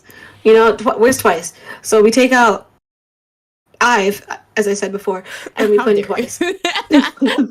Take out NCT Dream. How dare you? How dare you? How dare you? Music to my ears. So like they stay in there, and I has to go. Okay, I base it off of that. How dare you? Oh wait, Tal says, "Ask Irene where the Velvets are." No, gosh, you look what you did. You somehow like made it go back into the past and like change who won this. Like, how did you do that single-handedly? I bet you Red Velvet was there before you said those words. Wow. Oh gosh, no IU slander. Listen, I would never listen. Yeah, no, she stays there. Didn't Girls' Generation make a comeback too? Maybe that was they did make a comeback. Oh yeah, they did pretty well. I feel like their song's still in like the top 20, isn't it? I think so, but I'm trying to remember the actual nominations, and I don't think they were nominated. Wow, trash. That's great. It's really crazy. It's like a changing of the guard, but in a really interesting way. With this, because this is definitely not what I would expect. Not what I would expect, but I'm not like really a chart follower, so like I wouldn't know like the specifics. So I'm not saying it's wrong. I'm just saying not what I would expect when like so many like groups that usually are like digital monsters, if not just digitally like really good, came back and they're nowhere to be found. So it's very interesting. But I like the diversity. I like when like nothing's guaranteed and nobody's guaranteed just because they come back that it's going to be a hit, and there's spaces for other people to have hits. But I just feel like their song did well, even though I didn't really listen to it. I think it did well, but I think there were definitely bigger hits. So true. But yeah, Andre says Jazz is constantly slandering the good since and that's fine. As long as they're like the what is it? What are they? The podcast nieces? I will keep slandering them until we put the actual people who should be there. Aespa. Just saying. Wait, why is Aespa not there? You know what? Why Taking out I, we're putting Aespa there? You know, I'm so sorry. I don't make the rules. I'm sorry. Hey, Break, welcome to the stream. Yeah, that's really surprising though. All right, moving on. We have new artist of the year. Now, this one really interests me because I remember that we all pretty much decided that it would be between New Jeans and IVE, but I guess we're just like, let's cop out. Yeah, let's give a vote. Which both? Is there a precedent for that? Let's look if there's a precedent for that. Because I was like, interesting. Because while I think if they were going to give it to anyone, I would have not preferred, but I would have been like, well, IVE has more proof, I guess. I think doing it based off potential and even if it was only like one debut that did really well, I feel like that's fair. And I actually don't hate that they gave it to two people. Best new artist. So okay, so in 2015 they gave it to so it was randomly in 2015 it was split by gender, and so iKON got it for male artists and GFriend got it for female artists, and then in 2018 it was split by gender again, and the boys got it for male and Idol got it for female. And then 2019, male and female. Well, it's weird because I guess it wasn't male and female. They just gave it to both ITZY and Tomorrow by together. Oh, okay. So they male and female. Oh, okay. I mean, I guess it's maybe they just picked two people. Male and female, though. This is weird. Isn't this also the first year that they didn't nominate a boy group? Yeah, I was gonna say there was no male groups to nominate. How dare you? This is like they're just slandering like boy groups out here. I'm sorry. Boy groups, or do boy groups slander themselves?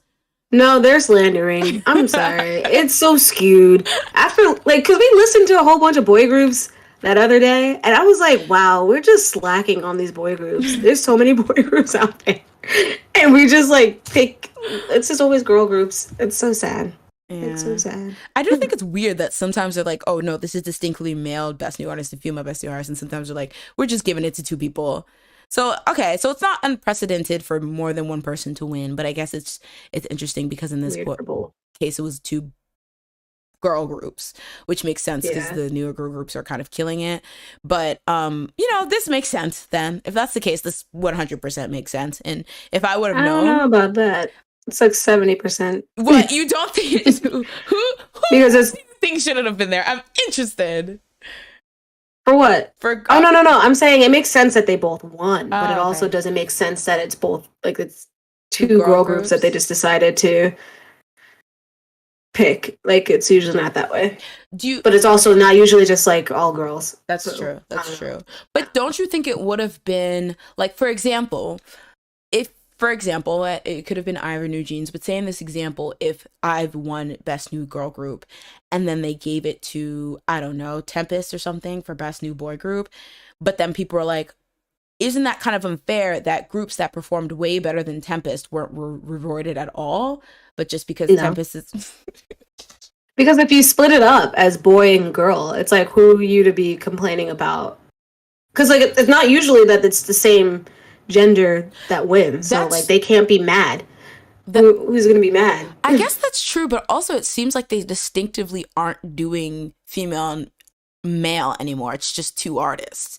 I guess it just Which happened is to the be a sad part. boy. I feel bad for boy groups because like now it's like how no, I'm just like how do they get their name out there? Like they're not even getting like the award for best new boy group or anything. It's just they just exist. That's true. I mean, to be fair, I feel like even if a lot of these boy groups aren't like publicly relevant, they usually do have like a good fan base that will like at least True. like make a lot at least allow them to sell like physically well, even if like they're not really too relevant like outside of their fan base. Yeah. Wait, In Hyphen came out this year? I thought that was last year. I thought they were. Wait, who won last year? Ooh, good question. Crab. Aespa and Imuchin. Yeah, I think they were last year then. Oh yeah, okay. They were nominated last Because year. their show was yeah, their show was like during COVID. Yeah, they're right here in 2000. Yeah. Um. Ow. Yeah. Interesting. Interesting. Just looking at some of these. All right. Yeah. This is a weird way that they're like kind of just yeah. But I do think it's really shocking that just not a single boy group was nominated. Like that's kind of crazy. That's kind of unprecedented. So. Um. But yeah, let's get back to the winners. So yeah, we had and I wonder though, now that we know for the Melon Music Awards, there is a precedent of having two people, but I wonder if this will maybe set the stage with just both of them winning. Because it's just like, well, one award show already kind of did it, and they're both really popular, so Mm, maybe. interesting. All right, Beth. I like I was a maybe. That's interesting. I'm gonna take that for thought. I'm like, next, best male group BTS and best female group also IVE, which I thought this was pretty interesting. I don't know. It's hard because I've had a really good year, but also it's like, what about literally all the other groups? Like, I don't know. Like, I feel like Idol are also had a really good year. Like, it's just kind of like, Yeah.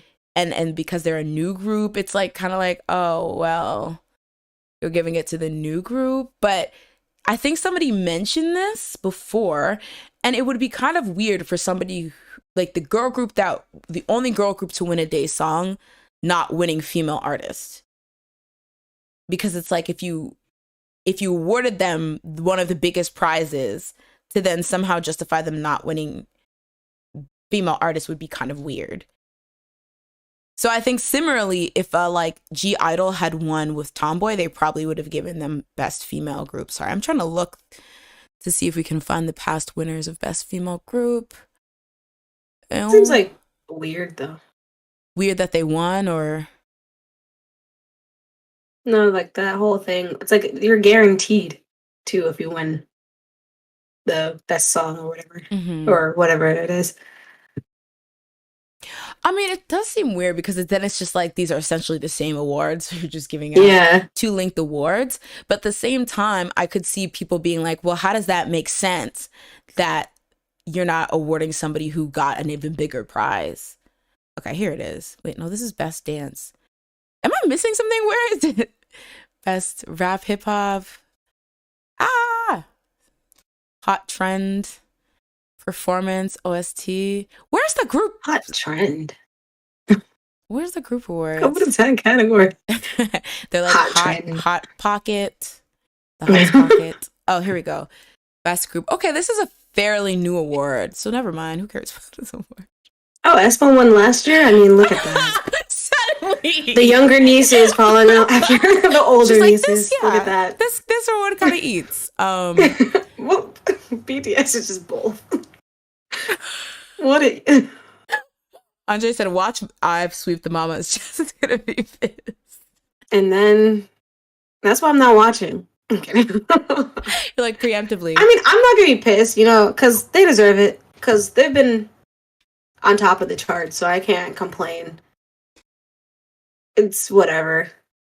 Because I feel like I don't agree with a lot of Billboard top songs all the time. So it's like, I don't know.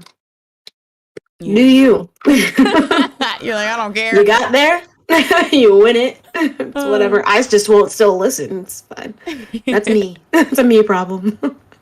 Oh, good question. Who was nominated for Best Girl Group? Let me pull up the original nominations page. Just a second. Because I think it was the usual, like Blackpink's, like twice, maybe Red Velvet. Where's Blackpink? Yeah, that's what I'm saying. It's really weird to see all these like iconic, really popular girl groups just completely be shut out by these rookies. I totally forgot about Blackpink for a second. How dare you? Whoa. I mean, yeah. let me be delusional. It's that pink venom. It's that pink venom, All right, let's see. Oh my gosh. Get him. So, best group, female group was aespa, Blackpink, Idol, IVE, and New Jeans. Wow, I'm surprised. Wait, who won best group? Best group, IVE won it. So they won it over Idol, Blackpink, aespa, and New Jeans. Wow. So Velvet and Twice weren't even nominated. So what are we what are we doing? Very interesting. I would think that Blackpink would have won.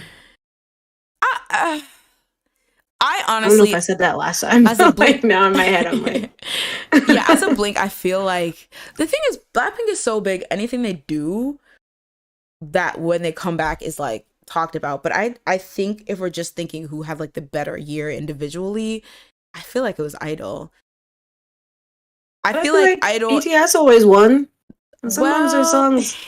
The thing about BTS is, I think these three had the best year. But yeah, who else? Or let's see the other ones. So best performance, male and female, is LE SSERAFIM and TXT. Best solo, female and male. So I think this makes sense also because did IU win a day song?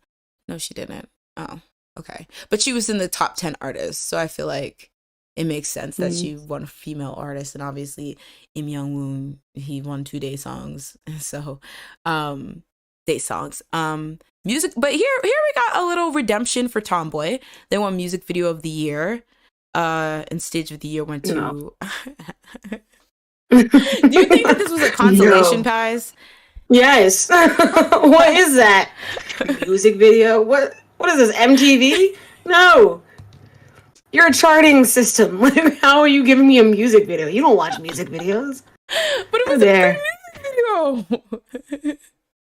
They're a charting system. You're talking about who's listening, not watching my video. How dare. Wait, okay. Andy says Blackpink are having a concert the day of the Mimos, I believe, so I doubt they're going to win anything. Listen, we're unbothered. Honestly, who? Mama who? Oh, God. YG needs new composers, and that's just facts. I'm telling you, Theodore. They can get just one. Put in your 2 weeks. Just get one new composer. As long as it's just not just Teddy. Just let him go. Exactly. Theodore, put in your 2 weeks because we're tired. We're tired, frankly. We don't want to hear it. Or just take a break. On vacation. Take a sabbatical. Just get out there. Not a sabbatical. Go to Fiji. Go to Italy. There's a reason why New Jeans became popular so quickly. People wanted something fresh. I think, yeah, I will forever say concept, music, sound, everything was just so fresh. And I love the fact that, you know how like people usually will put girl groups into pockets? I feel like you couldn't put them into like a pocket, which was really nice too. But yeah. Oh god. Okay. Search for over parties. Oh god. BTS is still there, so you can't say that yet. Monster X got global artists. That's true. So you can't say that yet. You know, I'm feeling old. So for Netizen Popularity Award, Im Young Woon, Kakao Bank, Everyone's Star World, BTS, Hot Trend Award, The Seraphim. Which, as much as like these awards seem like, what the heck are these? I feel like these are, well, these two, like, yeah, but like this one, Hot Trend, I feel like that's really perfect to give the Seraphim, because I feel like they, like, again, obviously IVE and like New Jeans were like juggernauts, and even Idol were like juggernauts this year, but I feel like the Seraphim's doing well. Like, it just, you know, which why I always sometimes hate awards, because I feel like they whittle down a whole year into like one person or awarding one thing, when like that usually does not properly capture what happened in the year and what was trending in the year. So yeah, I don't mind, like, you know, different awards and stuff. Global Artist went to Monsta X, Global Writing Star went to Stacey, and One the K Global Icon went to Hypen. Stacey Girls, It's Going Down. Best Songwriter went to Giotto's Jun So Young, which I feel like, again, is like them being like, that song 8, we know, we want to reward you. Best Music Project, SWJ Wannabe, How Do You Play? Best OST, Mellowmance's Love Maybe from A Business Proposal, which I really want to watch. Mellowmance, are they ballad singers? I'm assuming, since this is an OST award. Are they the ones that were in the same company as Mama Moo? Mama Moo. That's my response. Let me look. No, they're not. Never mind. Oh, they're just a duo. Okay, we love a duo. Male David Chi. Best collaboration. Oh wait, let me go back to the YouTube plays. Sorry guys, I'm like speed running through these. Best collaboration, 10 centimeters in Big Naughty. Best music style, Big Naughty. Best pop artist, Charlie Puth. Absolutely not. Give it to Meg Thee Stallion. Wait. What? I can feel you in my knees. I can feel you in my trees. Absolutely not. How Charlie? It's the Jungkook effect. I know, honestly. I mean, no offense to Charlie Puth. I did like Light Switch, and Left and Right wasn't bad, but like, of all the people, I'm gonna say this one more time. Wow. He needs to give Jungkook that song he was bouncing his titties to, because that would change. You should show this to people, because like, you can't say that and then leave them hanging, because they're probably like, who? Where? Do you think he'll copyright claim me for a song that he never produced or he never put out? I mean, he did produce. Okay, guys. I realize I just reference things and nobody knows what I'm talking about, so I have to be better. I have to do better at that. What is it called? So he had a demo that he did, and he tends to like workshop things on what is it? Live? Yeah, on like TikTok. So I always reference this song because I feel like his chest is like up here and he's like, oh. But this is what I'm talking about. Watch everyone be underwhelmed. Okay. Maybe you start to miss the way that it was. It's really now I feel like I'm exaggerated in it. I feel like it's always when you like show it to someone else that you're like, wait, is that what really happened? I made up a whole realm. This is repeated, but do you see how he's like jiggling? He's like, wait, no, and like his chest. I don't know. He's looking like Larry the Lobster because he's sunburnt on his chest. I'm so confused. It's a dirty short. And he also looks like he's in 6th grade in here. want to eat this? Tell me. Anything Charlie Puth sings, Jonathan saying he's literally the same voice. He's just in a different language. You don't have to be fast. All right, guys, this is an hour loop. I'm not that crazy, but yeah. So he needs to give Jungkook that song before he wins any Best Pop Artist. Give it to someone. Leanne said, "Okay, please take it off the screen. I'm begging." Are you torturing everybody? No, because Leanne was like, everything that I know about Charlie Puth, I've learned against my will last time. Oh no. And I was like, I'm so sorry. But it's giving Larry the Lobster. Okay, so that was our winners. I think Mama's the next award show. So that should be good because for some reason, as much as people hate Mamas, people like are so hyped on that all the time and get so mad when it's trash. Like, I'm just like, we know this. So true though. So you knew what was happening. Exactly. You said it before you went in, and then you're still mad. Make it make when sense. You come out. Exactly. It really doesn't. I don't know why Mama has such a hold on us, y'all, but we need to break free from the shackles of the MAMAs, okay? Did they release the nominees? I think they did a while ago, but I don't think we ever went over it because I think it's on the 29th or something. Like it's pretty soon. Oh, ITZY's making an appearance. Okay, it's Arella. Stray Kids. Yeah, see, this is what I like to see. Treasure got 7. Ooh. Like where were these people in the Melon Music Awards? True, like I'm just like Twice. Yeah. Astro. But I think not to be shady, but I think the reason why Melon doesn't invite many people because they have to focus on the people who actually won, and it's like a small subset. So it's like, and that's why they're not as good. They're not as good.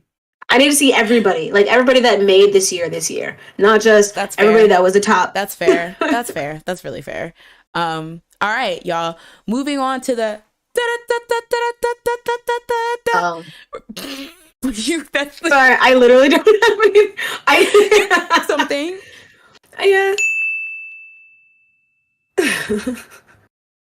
All right, we have the CHUU minute, y'all. Or wait, I literally don't have anything except for. Oh wait, do you have it? I put the sexy picture of him. I'm gonna pull it up. Yeah, he looks good. You're like, you did good with that one. Like all I had was that like he didn't do anything, but he did do an interview with CHUU, and like they had little cute moments. So it was like that's all I had. I don't know if you were gonna pull it up. So yeah, I'm gonna pull up. Wait, they're dating? Just kidding. No. Like 10 decades. Oh my gosh, they look like they could be dating. Are they dating? No. I think you know how we always talk about how he has a secret family? Yes, he does. Is this him hinting? Okay. Isn't CHUU like 20? Oh, never mind. Like a whole decade apart. Was this like for his YouTube channel or something, or just a random? Or for this her? Is her channel. Oh. And this is when he was promoting for his song. Why do they look so fresh? They're so cute. So adorable. All right, relevant. He got the scoop. He's like, y'all, I already knew it was coming. Here's the full my only. That's my only update for him. Like, it's not even an update because it happened like a month ago. This is old. Yes, this happened like when he was promoting. Oh, okay. I was gonna say he's promoting this kind of late. Like, you know, this was a while ago. But I was like, when I heard the news, I was like, oh, this is cute. At least she's meeting good people like Schumann, you know, keeping her day bright. That's right. Schumann is 32. I kind of be forgetting, but you know, his secret family. You know, I hope they're doing well. They're doing well. All right, guys. Oh wait, let me do this. All right. Now it's time for the Kyung's second.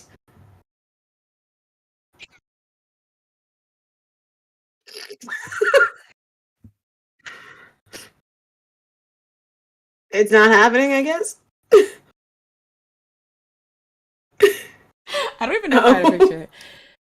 Screw up, Kyung second. Dang. So you said who? Kyung who? We're doing the Jax. Jack second. I can't even type. I'm having a conniption. All right, everyone. We dumped Kyung-soo. It's over. Not that he's unemployed, but I just didn't watch that show yet, so still he might be coming back. But 87 years or whatever that line is. You know who is popping up on Twitter? And it's not problematic. All right. Actually, it might be problematic. Anyway, y'all might know what I'm talking about. But I think Jackson is on tour or something like that. But he is giving like Magic Mike Part 3 or something on his tour. Have y'all seen this video of him? Okay, maybe this is shocking to me because I like a lot of R&B singers. So, artists pulling a fan on stage and giving them like a little lap dance fan service thing is not new to me, but like I've never seen it in K-pop because obviously it's like kind of like, I don't want to say a bit more conservative, but there's like, I guess, things that they just don't do to fans, I guess. So I don't know if you guys have been seeing this video of him giving the girls what they want. I don't know how to phrase it, but I guess he plucked a fan from his tour. This is Jackson in this little negligee he has on. He said, y'all are gonna see me tonight. I'm giving BDSM. Couldn't have this. But he was oh no, I'd be so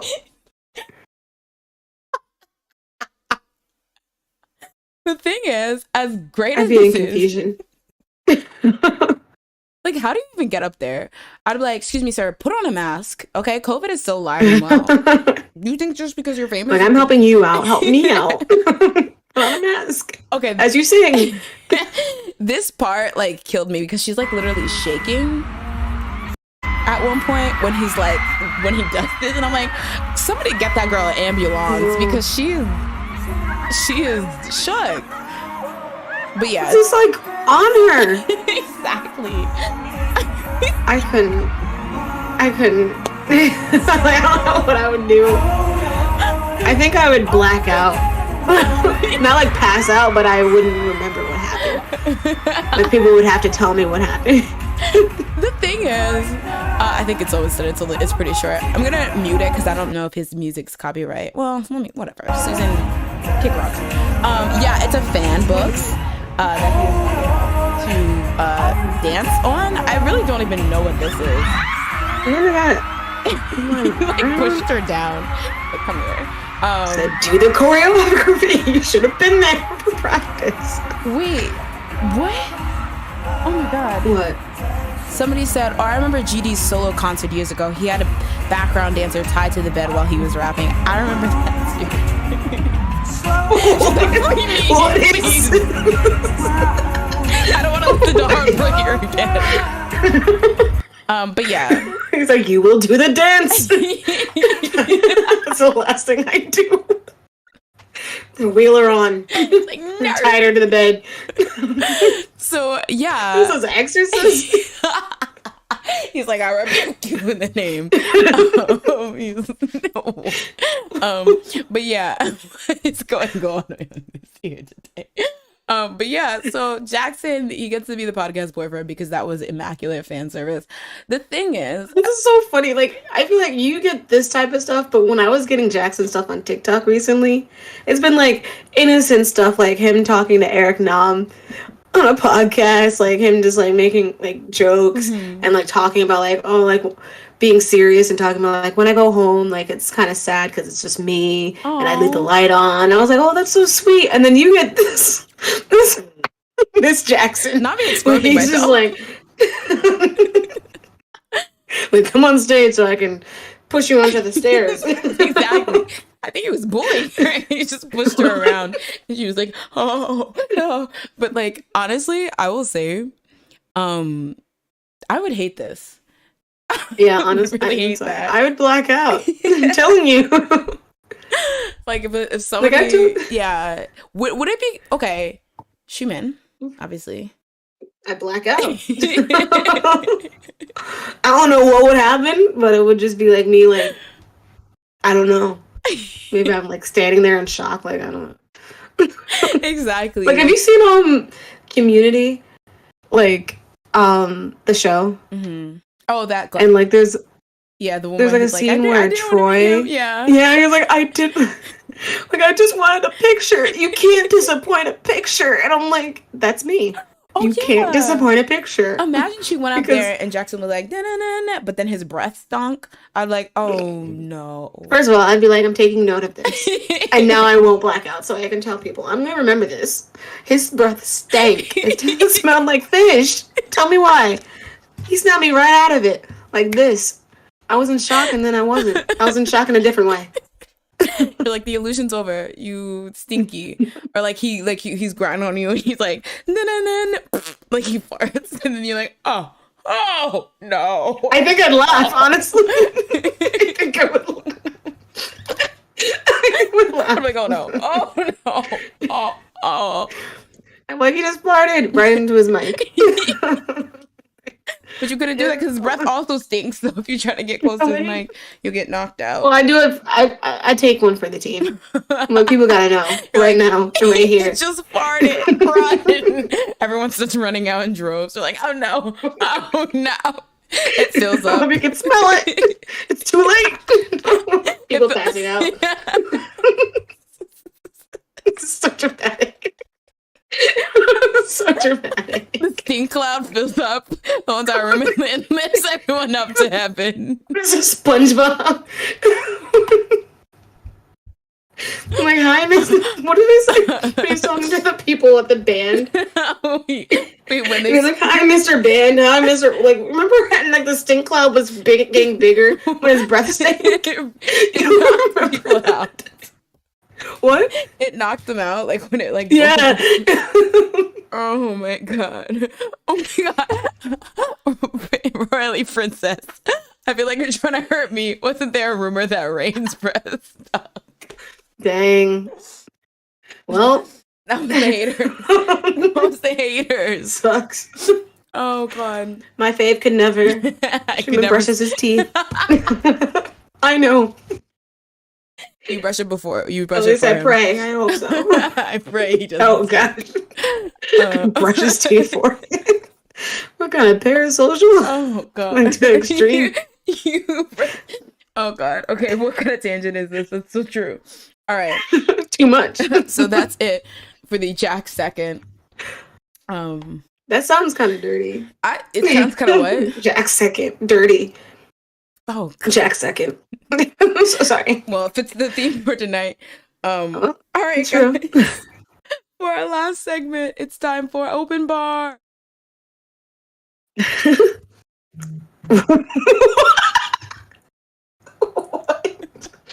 is that sound?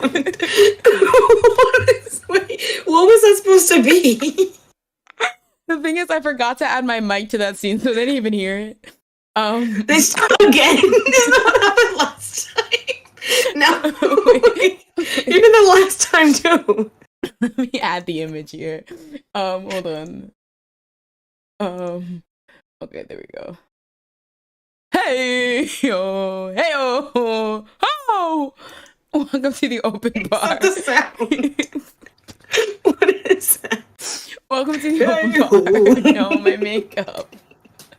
All right. All right, guys. This stream has Open Bar. Welcome to the Open Bar, a segment where we take topics from you guys. What do you guys want to talk about? What crazy things happened in K-pop or otherwise this week that you feel like we need to discuss here. We need to get to the bottom of right now. I'll start by saying, y'all watch Love is Blind? Well, K-pop. Am I right? My favorite K-pop band, Love is Blind. No, I'm never watching that toxic show again. My favorite band member, you know? SK, my favorite band member. Oh gosh. No, you heard what you got into. He besmirched the Nigerian community. I hate it. I don't know. What do y'all think? Because I feel like this season was just too toxic. As somebody who too toxic. It was so toxic. You mean just right. I loved it. Honestly, as a person that is all for drama, like I only used to watch Bad Girls Club, Flavor of Love. Oh my god. I Love New York. That was my type of stuff. Mm-hmm. I've been missing out on that. And Love Is Blind brought me back. It's like all of that minus the fighting. Like I liked it. That's true. Minus like the fist fighting, but there is definitely like verbal fighting, which I don't know why, but that's just like when people start like passive aggressively like fighting, that makes me more comfortable than people actually swinging on each other. I don't know why. Really? Because there's so much tension. I don't know. Like, yeah. At least when people actually start swinging with each other, it's like, okay, they're fighting. But the passive aggressive, like back and forth, it's like, I don't know what's going to happen next. And that like really scares me. Yeah. That's true. But yeah. So, okay, let's go through this quickly. Are we team the nap? Cool. Why that? Okay, let's do it. Yeah, I don't want to be toxic. Which couple did you like the most? Which couple did you like the least? Colon's and that. Okay, now. Best couple. None of them. Yeah, that's true. Alexa and Brennan, maybe, because they had the least drama. Brennan pissed me off. Season. That's the thing. He was out here just being a freaking.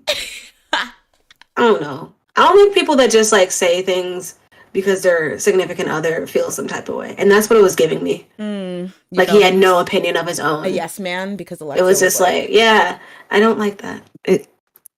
It's stupid. I think for me, I love the fact that he's. I mean, this is not healthy, but I love a guy that's like supportive. After seeing a bunch of guys in the show that weren't, like, I feel like that's like, but I can definitely see the whole yes man thing, and I feel like don't speak up if you actually don't know what happened. Like I feel like that's my problem. Like you're not adding to the conversation; you're kind of like diminishing it without even hearing anything. But I just say it was toxic because I feel like usually there's like some feel good moments to outweigh the ones that are just messy in that show. Oh, yeah. But there was not really like there was not even out of the couples that did get together, there wasn't one that I particularly rooted for. And then everything else was just a mess. And you could see like so much actual heartbreak, which kind of was like, like things like Nancy, I felt really bad for her because I just felt like it was an embarrassing situation. But yeah, I don't know. I would be hard pressed to come back to like the next. Well, I probably will watch it if I watch it with people. I don't know if I would like just watch it on my own. I'm probably gonna watch it. To be honest. You're like, I will be there. All right. As many people mentioned, Cart is coming back. Wait, do we not? I think they're coming. Like their debut stage is going to be the Mamas, but oh really? I think I remember reading that. I know they're performing at the Mamas, but I think that will be their debut stage for their new song. But they did release a teaser. We do have pictures of all the girls looking gorge. Again, this is really cool because this is the first time we have this particular lineup. Because as many of you know, when Youngji joined, Nicole and Jiyoung had already left. But it looks beautiful. I think they look gorgeous. I haven't heard the teaser music yet. I think I was kind of waiting for it because for me, I'm not really a teaser person that much. Like, because it takes a lot for a teaser for me to be like, oh my God. I really am just here to hear the actual music. Really? But they have a highlight melody. I did not know that they... Oh, okay. This dropped today. Interesting. Okay, I have to listen to this. Oh, these all just dropped. Okay. Yeah, I was going to say, I feel like I would have heard of this, but I'm excited. Let's see what else people are saying. Okay, so yeah, they released it recently. But I'm excited. I think it'll be a cool dynamic. Anything else? Jazz, do you have anything else you want to talk about? I feel like my brain went all into the singing thing. So like I literally spent like 2 hours like looking up through all of that. I was like, oh my gosh. And then what happened? I was like, oh my gosh. I was like doing an essay. You're like, cite my sources, MLA format, bibliography. Yeah. Basically. That was just like a lot. I just feel so bad because, oh my God. I just keep on thinking about that. Ooh. Okay, Royally Princess has the scoop. I saw Blackpink last week. Concert was great, but not worth $400. I don't think anybody is worth. Yeah, I was gonna say, that's for the best seats though, right? I'm hoping. I hope to gosh that was for the best seat. And what was your experience? Like, not to be shady, but were you seeing some of the stuff that people were complaining about early on, or did you think overall they did a good job performing? Like what songs did they do? I haven't looked at the set list, but yeah, we need to go to a K-pop concert, Jazz. We did that, and that part of my life has passed. Close Unless the EXO comes back, I will probably, or Red Velvet. If Red Velvet comes, I'll try and see them. I was gonna say EXO. I think you're asking for too much, but Red Velvet it might be reasonable. How dare you, EXO? I would love for them to come back. Don't worry. I mean, like, don't get me wrong. They won't. They won't. It's fine.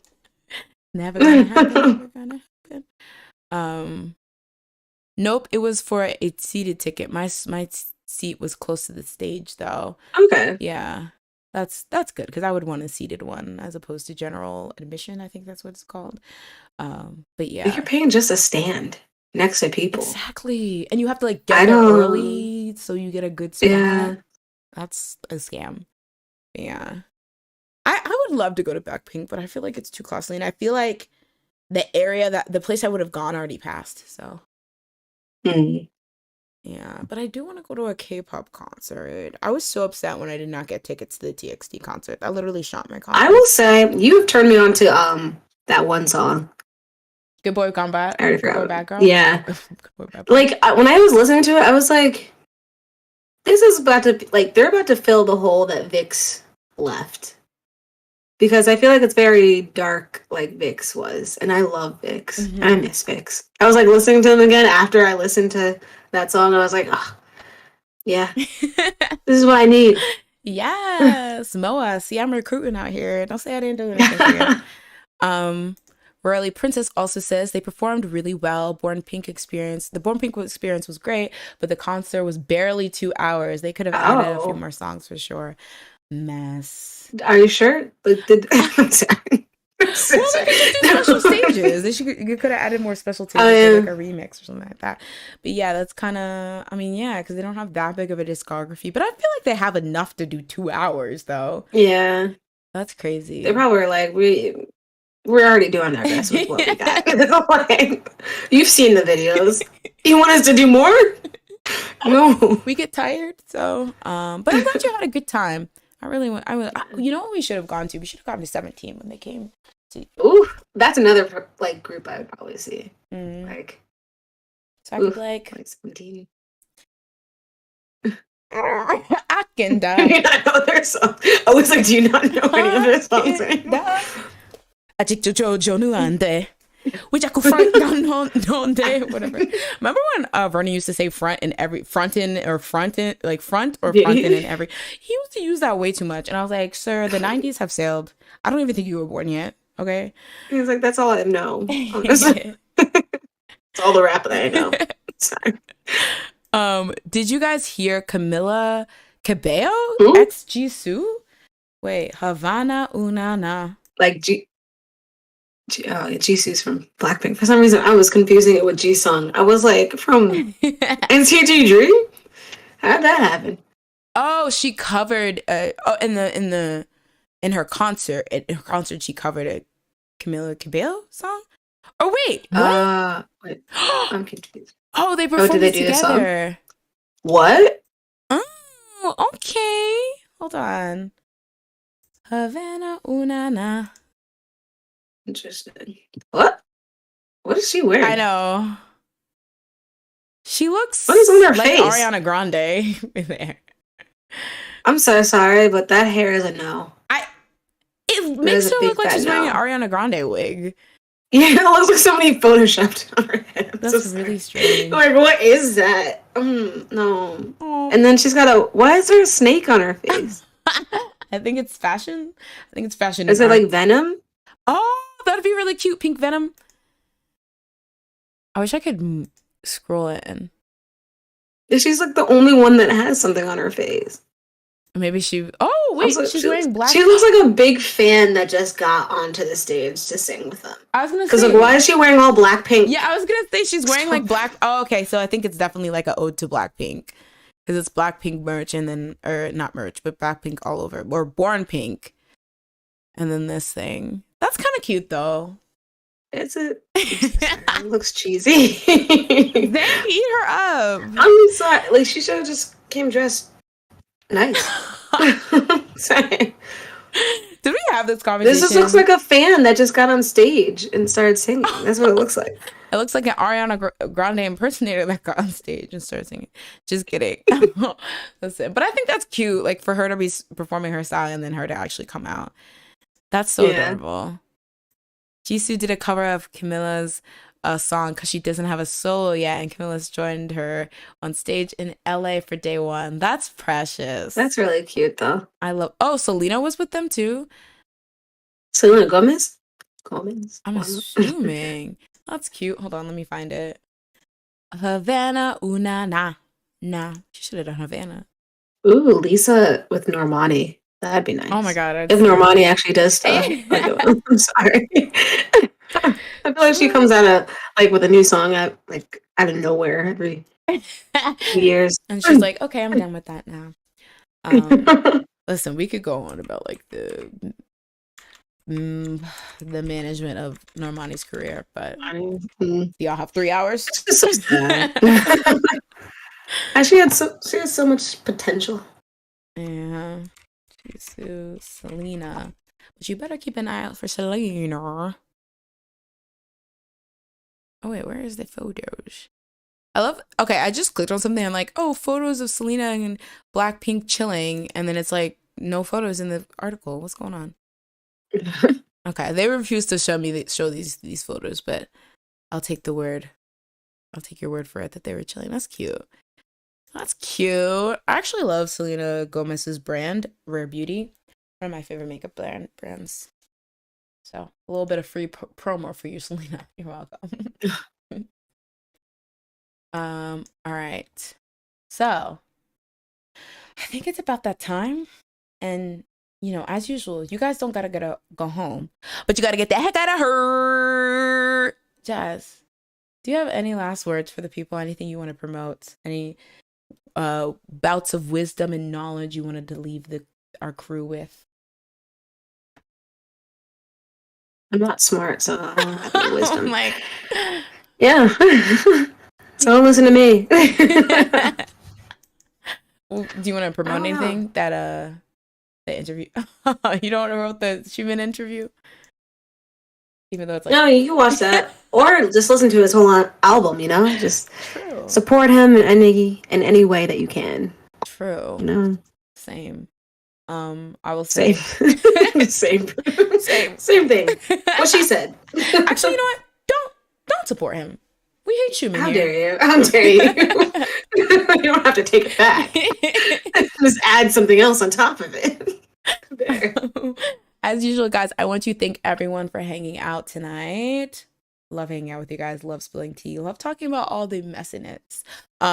As usual, if you like the video, go ahead and give it the like if you haven't yet. Everyone, I'll give you 10 seconds. 10, 9, 8, 7, 6, 5, 4, 3, 2, 1. I've had a really, really fun time, and I will see you guys next week. Thanks for hanging out. Wait, do I really have anything to say? I don't know. Oh, okay, never mind. Whoa. Oh, sorry. Oh, wow. I was right on my face. Dang. Sorry. I didn't say anything. I was trying to test something, and I didn't realize it was right there. But I hope you guys all have lovely weekends and rest of the days. And catch you guys next week on the stream. I don't know why my brain is really empty today. Oh yeah, see you next time on the Sleepy. Oh wait, no, I'll go. Oh wait, Sleepy. Is it this one? Idol. Oh, I know. Oh my god. Oh wait, I'm literally getting. I got it. See you guys next time on the Sleepy Idol. So on and bye. Bye everyone. Don't forget to like and share. Thank you, Andre. Yes. All right, bye everyone. I hope you have a lovely week. Bye. Bye.